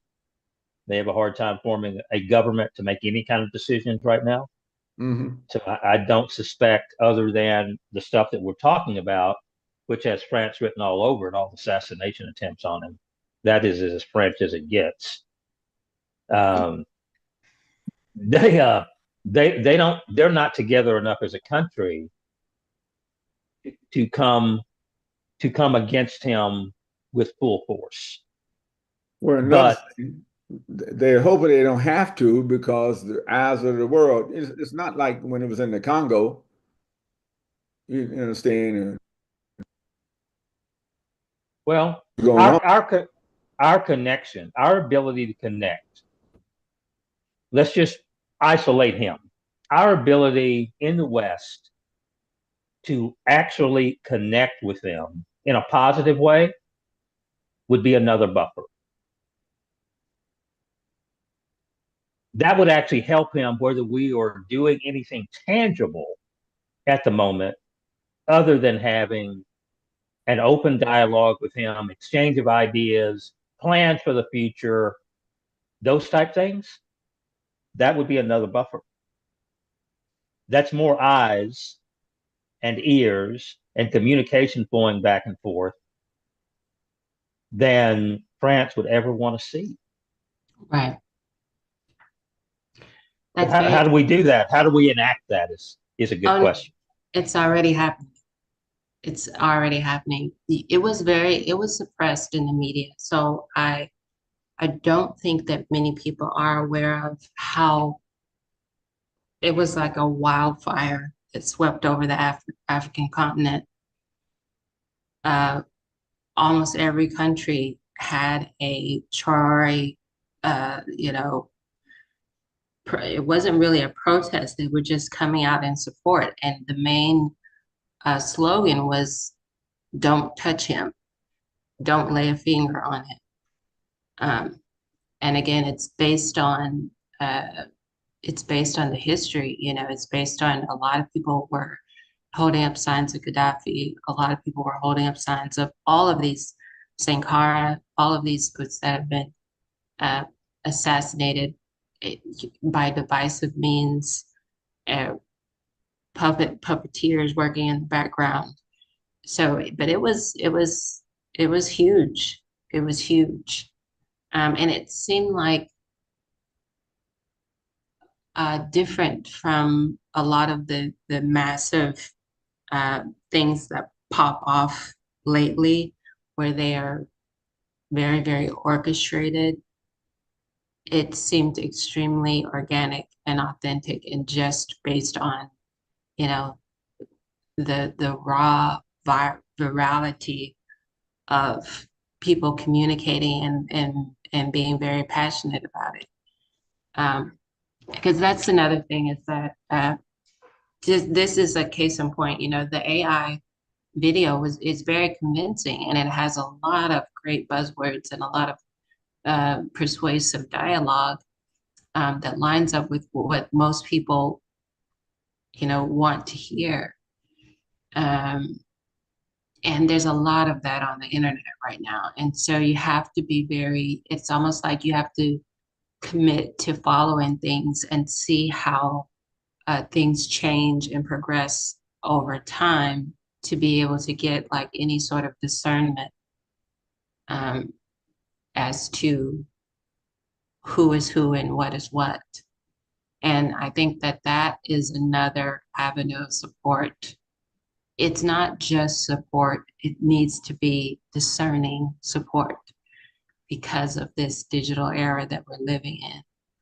Because, you can, from where we're sitting, you can start in with a great analysis and a great critique that's way far off base just because you just didn't have the right information.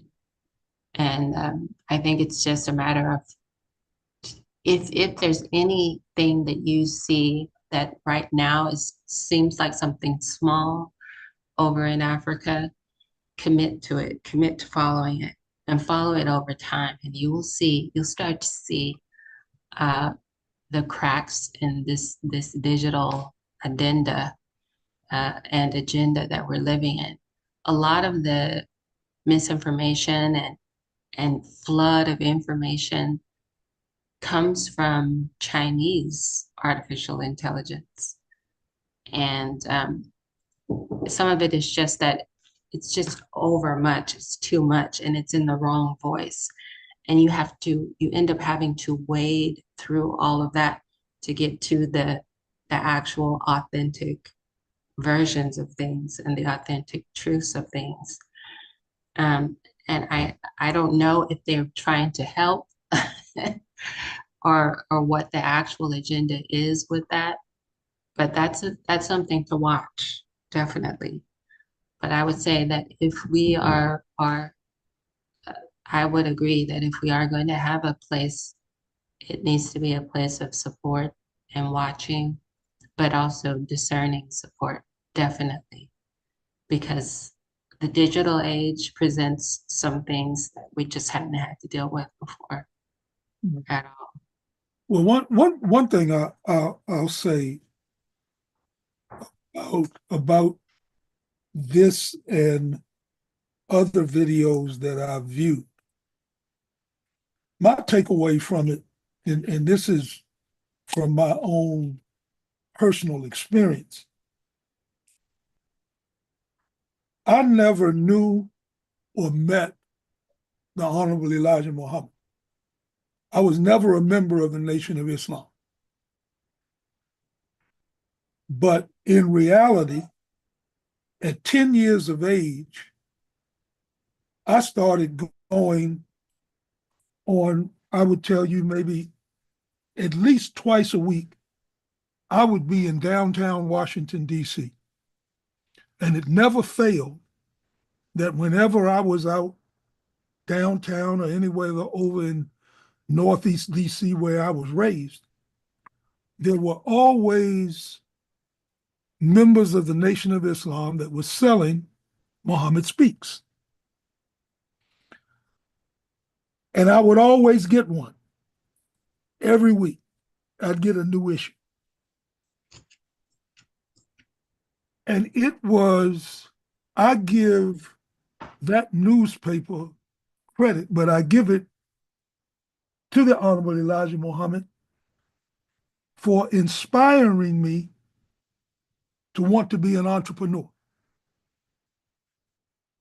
So, and all I did was every paper that he printed, that the Nation of Islam printed, when you cracked the middle of that paper, it said, "Do for self and kind." And I took that literally. And because I took it literally,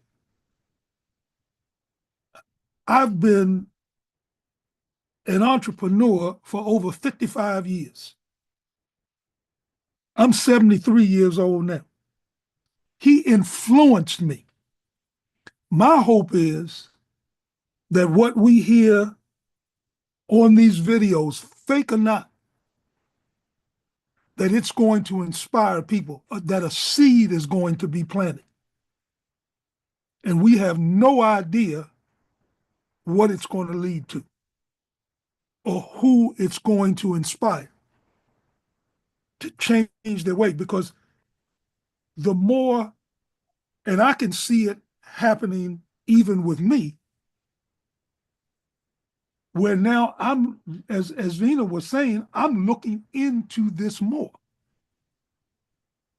And I'm finding other little like nuggets, little jewels that I want to now perhaps do a deeper dive. I just need to take all of this and be able to prioritize these things, because our lives are like going through a buffet line with a small plate. Yeah.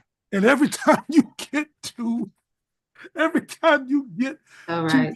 that next station, you try to pile stuff on, and you look up and you going back to the table to sit down and eat, and you don't know what it is you have. So I mean that's where I need to be careful and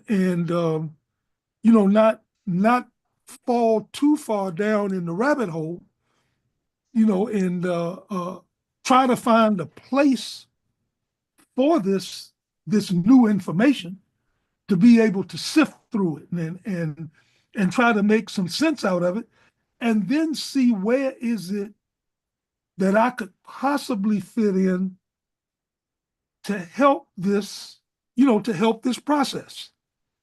Because I do believe that, it's time in whatever methodology is going to take place to kind of throw these imperialists and colonizers, not only out of Africa, but find a place for us here in America where we can fit in. Mm-hmm. And stop, trumping behind this white man thinking that he's somehow gonna save us. Anyway, I was going to say that one of the things that I do is, in addition to the online stuff, is I take it offline as well. And I try to, if I see someone who is speaking French or see someone who's African, I say, have you heard about what's going on with the Sahelian states? What are your thoughts? What do you think? Right. Just so that I can get a person-to-person viewpoint, because I think, it is enough to where all of Africa is talking about this. So any person that you talk to that is African will have a opinion on it, and it'll likely be something that's closer to the ground than what you would find online, just simply because there's so much misinformation. Right. The AI can be manipulated in so many ways. Right. So that's another way of connecting. I've been able to find out more that way than spending time on, doing searching video after video on YouTube. Right. So it's another good avenue for sure. Yeah, it is. I mean, that's old school. Mhm. I mean, that's how you found. That's how we found out here in Washington, D.C. during the Black Power movement what was going on in other cities. And it's so strange. It's like, that's the way, that's natural. Here I am talking about it like, like it's the word of mouth and the beat of the drum and yeah. Right. Yes. Exactly. And that's been another barrier is, because it's a French speaking country, not only that, but when I hear it, it's not like he speaks a different kind of French, but his French is different. Because I think their original language is called Moonri, or I can't think of the name of it, but I think it's like French. It's not French from English, it's French from their native language. Right. So it's like two spaces over of translation that has to happen, but it's not so far removed. You can just like you say, inspiration is palpable across languages. Right. So, yep. All right, folks. Well, this has been quite enlightening. We'll have to continue this as well. I personally don't think this is the last time we're going to have this type of conversation, and that I suspect that every conversation that we have from this point on, whatever the subject matter may be, we may end up coming back to some of this in some shape, form, or fashion. Just trying to, particularly as Graceline, just trying to measure where we possibly see ourselves in this particular global fight. So I'm appreciative of it, no matter how it came to me.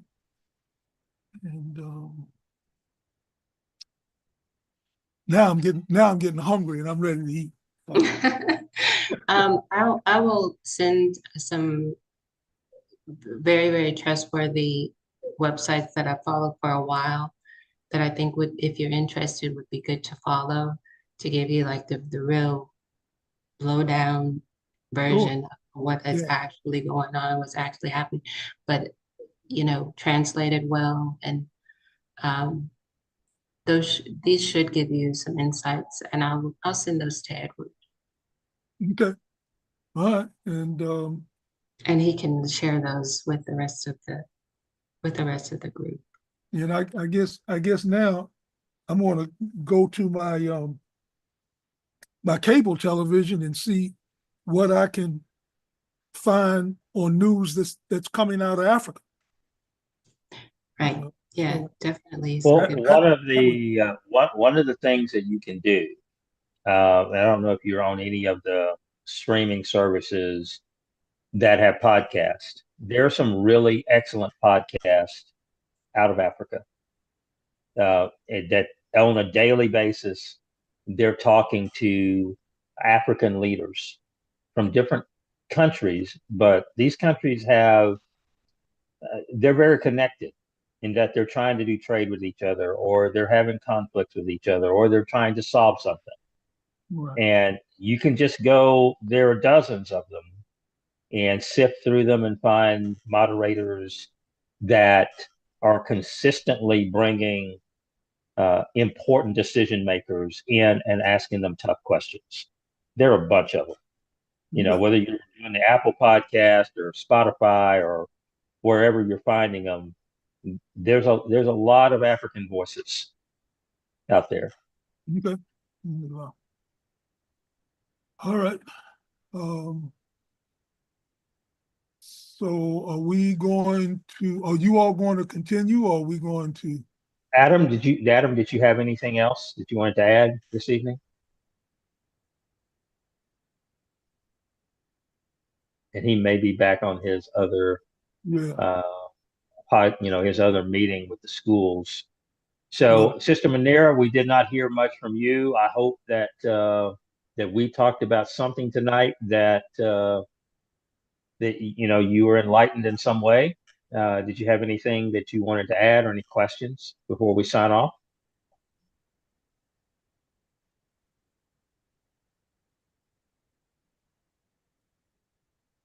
I'll take that as a no.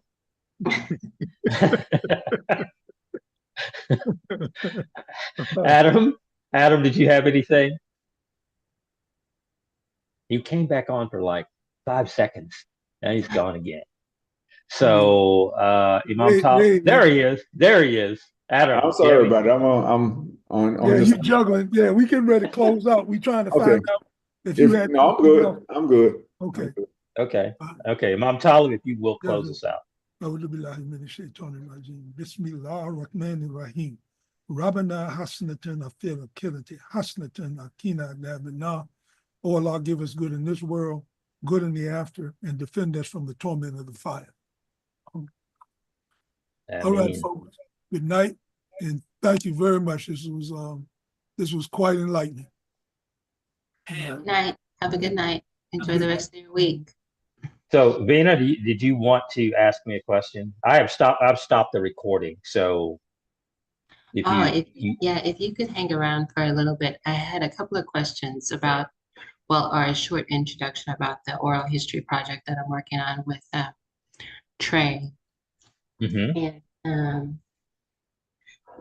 And we got together. Trey Tippins. I'm sure you are familiar. Oh, I know the entire family. Yes. Mm-hmm. So Trey was like, there was a book that came out recently about the history of Snyder and the history of the Black community in Snyder. And my dad, he kept saying that I should meet up with the fellow that wrote it because he was in my graduating class, but I didn't really know him very well.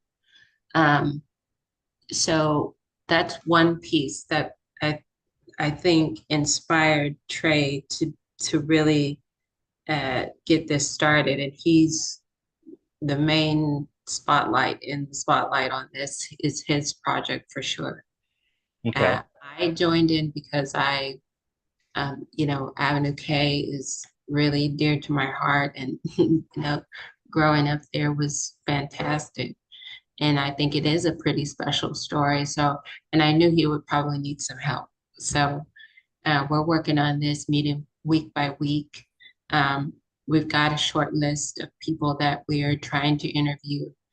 And the list is inspired because I don't know if you know, but over the past 2 years or so, there have been quite a few deaths that have come out of that community. I would count like 30 deaths just over the past few years. Hold on just a second, Edward. Okay. All right.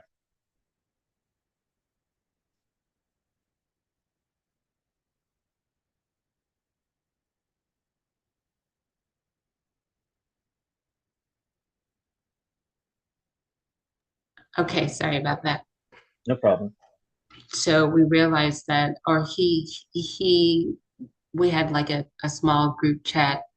Levita Newsome is on there. She's an English teacher, or was at WTC. Do you know her? You know the Newsome. I know the Newsomes. I don't remember her specifically. Oh, okay. She's always very vocal. She led and spearheaded a lot of the Black History Month events that took place on the WTC campus. Okay. And a couple of other folks were on there. We were just talking about how many people are passing away and how much knowledge is just being lost because everybody's dying and passing out,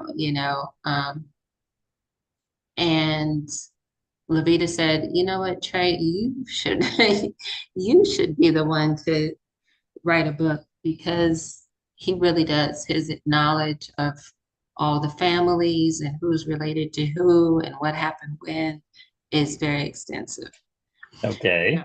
That's kind of the background, is that for right now, it looks like it's going to be something that's a strictly oral history that may result in a website that has like drops of recordings, people's reflections on, just a few questions that we're asking each person that we interview.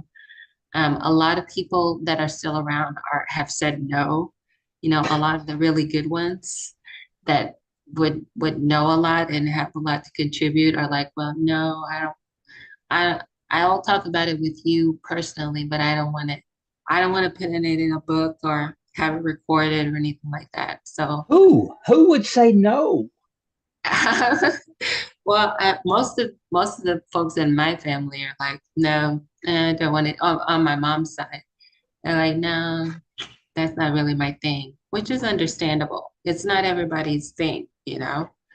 So, but we're talking to like Rowan. He knows so many people that I don't even know. And of course, all the Tippins folks that relocated to the Arlington area. There's so many people there. But Retha and Deborah, I plan to reach out to them for sure. And a few other people. Evelyn Malone. Evelyn, all of those folks. Okay. Rosanelle, I believe. There's a few of them that are left. A lot of them have passed away though. So we're focusing, we've got a concentration of questions that we're asking across the board, but what we're going to be looking for are trends and patterns across the interviews. We're looking for, number one, places of interest that stand out in your memory.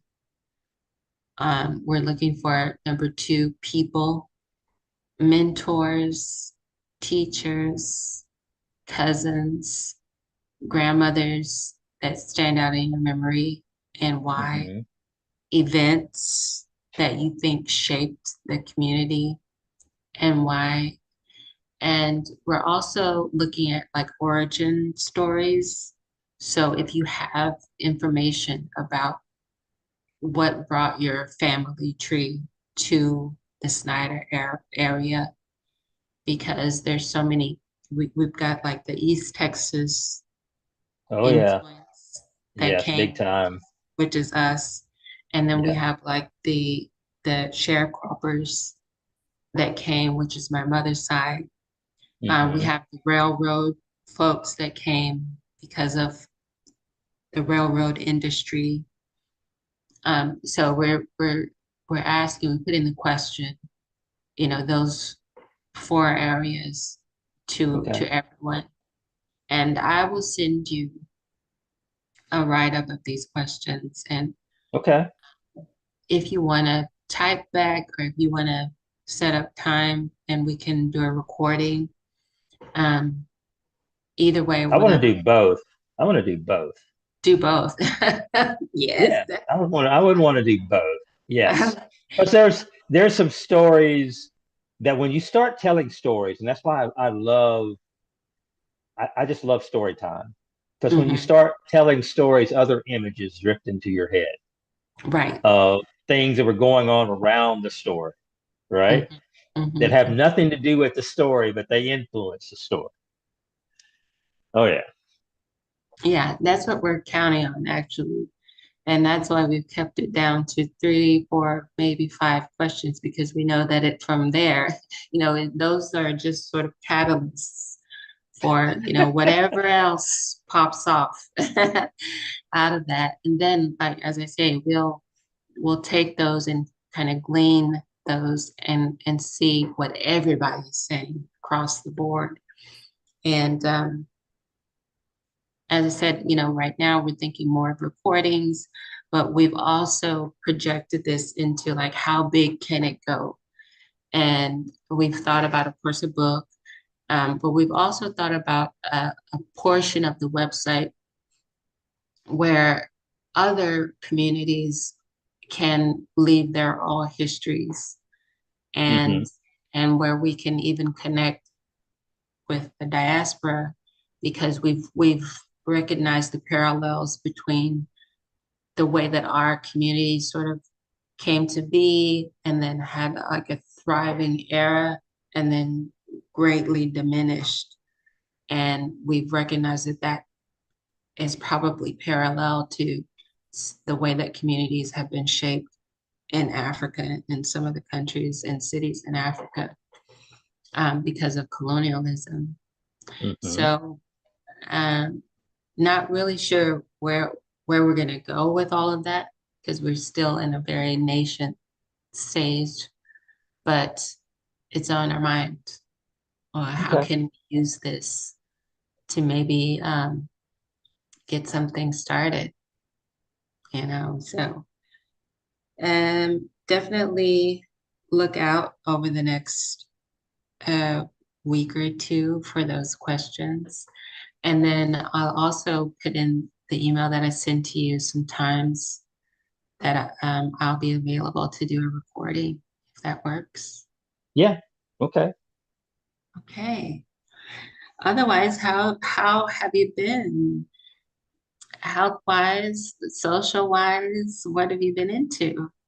Health wise, I mean, I couldn't ask for anything more. Clean bill of health from all the doctors, So, I mean, all of the all the trauma, all the questions about what if and all that stuff. I mean, that's all pretty much in the dust. That is great news. Yeah, I That mean, I still tremendous. have to do probably for the next 2 years, every 6 months, I'll still get like a full battery of tests because Hmm. they want to be sure because we're going absolutely no medication, Hmm. right? No chemicals in the body or any of that stuff. We're just going totally free. So, and they all agree with that it's gone so well. Let's see what happens. So I'll still Hmm. do that for like a couple of years, but that's fine. Social life is my social life is always very interesting. And it has been more interesting over the last 2 years because of the illness. Because there was no certainty about when treatment would end, what would be the end result, even though even from the very beginning, it all had a very positive outlook on it, right? There was nobody in the whole chain that was worried about the outcome, but you still have to consider all possibilities. But just, that whole thing, and you can't make plans. You can't think out 10 years, like, yeah, okay, we're going to get together and then we're going to build this house and we're going to do this and we're going to do that. Very hard to do. Very hard to commit to something like that with that hanging over your head. So that's actually been pretty interesting, in part because of the number of people who even knew anything, which is probably less than, other than the doctors, I would say it's less than 30 people that knew. Most of my family, to this day, most of my family doesn't know. What? You didn't, Yeah. you just made the choice. Yeah, I just made the choice that it was just going to be a very, very small circle of people that knew anything about it. So, and I'm still debating like when to drop it on people. Like, hey, just wanted to let you know. Right. I don't even know how you do that. People are going to be like angry about why you tell me, though they would be inwardly happy that they didn't have to deal with that weight. Right? I mean, most people really are happy they don't have to deal with that weight, even if they have a good heart. Nobody wants that if they can avoid it. Yeah. Well, I think they'll be happy that you're doing so well. In the end, that's what really matters. Oh yeah, yeah, and that's kind of my dilemma. Is should I'm just gonna go like, hey, it's party time. I'm fully healthy. You guys didn't know, but yeah, this happened and that happened, and it's been a couple years now, but so get your little party hats on and your kazoos. We're going partying. That sounds good. Any party. I'm very interested in that. Anyway, but yeah, everything is good. I mean, now I can actually start really focusing on business again. Even that because I couldn't make any long-term agreements with people. And most of the stuff that I work on and that people want to work on with me, they're not like short-term things.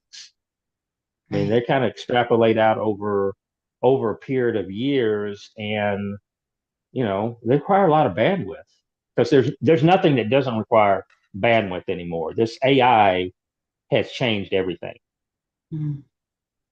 Right. So everybody has to think in terms of what's going to be the effect on whatever I'm working on, especially if it has anything that's service related. It's not just a hard product, but if it's service related, you have to think about AI integration over a long period of time. Like banks are stuck.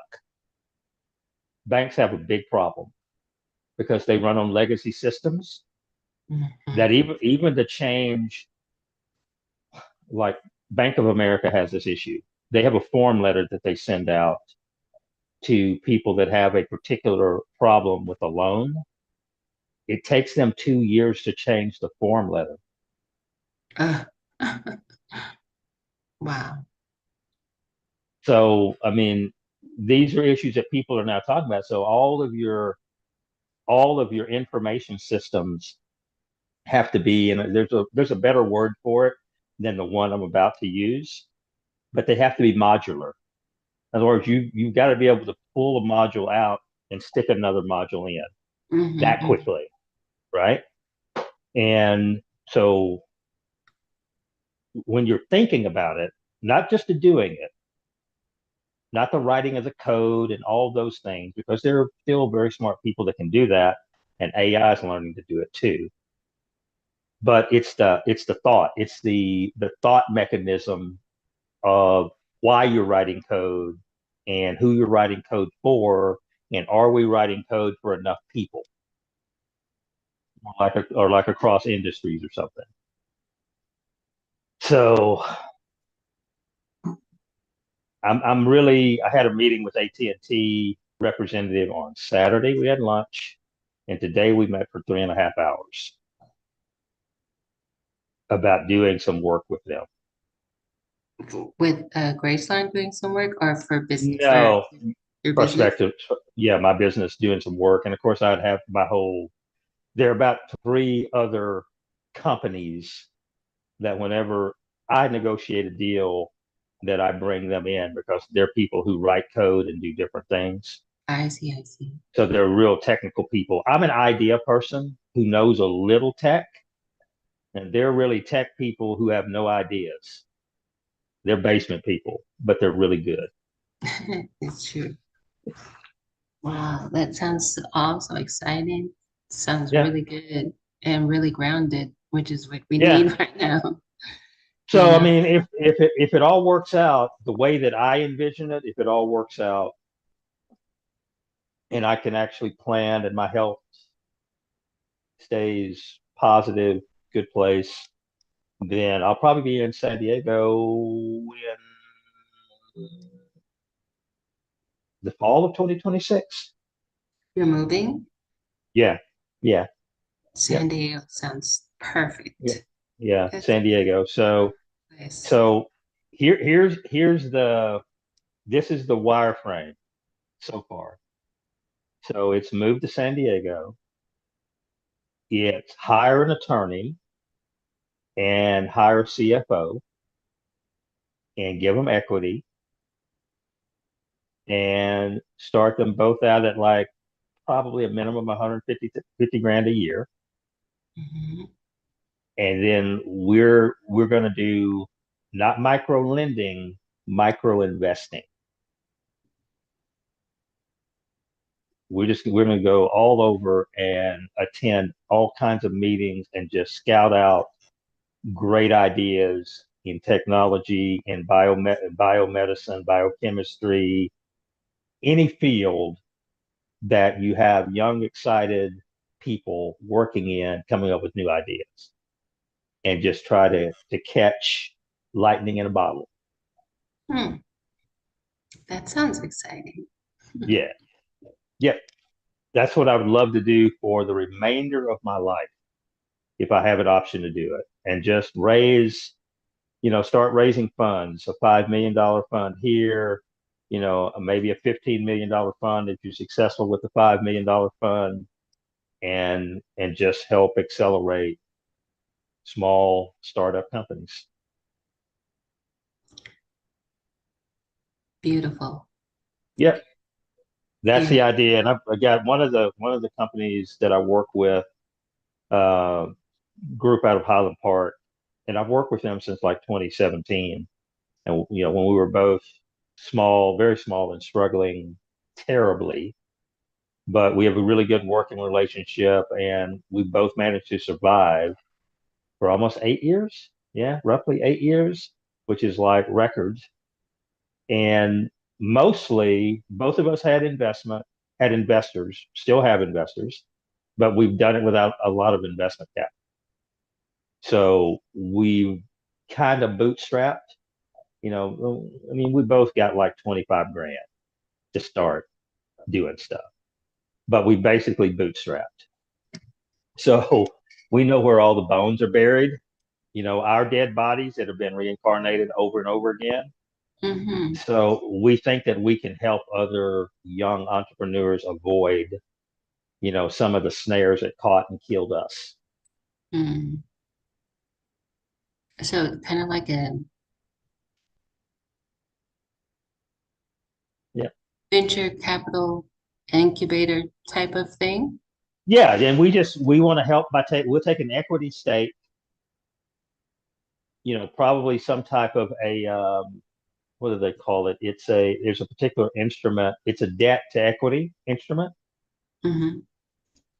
that if they're still viable after a certain period of time, that the debt turns into an equity stake for us, and then we're married with you, all the way through your exit or whatever you want to do, type of thing. So we're pretty clear on that, and now it's just getting enough money that you can actually have your own money to go into the fund to be able to attract other money, because everybody's going to ask you how much money do you have in it.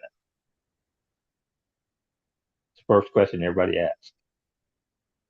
How much of your own money's in the deal? Right. It sounds really interesting. I'm glad you thought of it, and I'm 100% in support. Yeah, I mean, and that will balance well with Graceline once the credit union's off the ground. Yeah, for sure. Of the credit union doing micro lending or small business lending, and then over here, there's a group of people, hopefully people from different ethnic backgrounds and stuff like that, that are also working with the community, uh, investing in companies. So you have a little bit of both, and maybe between the two, you can really help a company come to, mature and be able to stand on their own 2 feet. Mm-hmm. Mm-hmm. Yeah. Sounds good. What's the name Yeah. of it? Have you got a name? No, there's no name yet. That's getting way ahead of the game. I mean, right now we're just trying to come up with the skin to put in the game. When they say, this is a $1 million table. If you don't have $1 million, you need to get up and leave.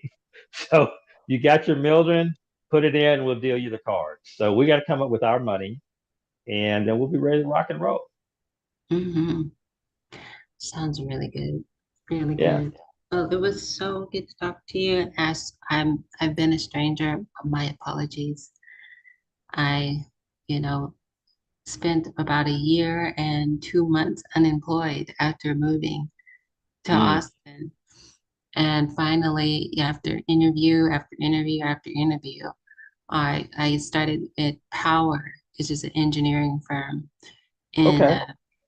In March, and uh, their general counsel legal division, and it's utilities mostly, but they are in the middle of an acquisition by a Canadian company called WSP, which is a huge consulting and engineering. So it's a multinational. They're going from like 4,000 engineers to 80,000 employees. The legal department itself will go from 5 to 240. So I feel like I've got in at a good time. Believe it or not, the fact that the company that's acquiring us is Canadian is actually working in my favor. So it's like it's even more job security because it's a foreign company in a way. Right. Mm-hmm. That's just the nature of the times. But yeah, so far so good. I'm 2 months in. A lot of contract analysis, and contract reviews, and a little bit of IP. Hopefully, there will be more. Okay. So it's been really good. Well, Getting good. I hope that lasts a good long while for you. me too. I really miss patents and intellectual property, and I miss litigation for sure. Mm-hmm. Mm-hmm. And I'm now kind of like in dilemma whether I should try to go back to it. In this economy, it's kind of crazy to even think that way, but I wouldn't until the dust is settled on the way that this administration is actually going to, even work with patents, work with I mean, they're all over the board. I just, mean, I'm not moving an inch, but my heart is yeah, definitely, I is understand, but definitely there with it. will come a time in the next 3 to 5 years where it will be so important to have as many minds as possible in intellectual property. Yeah.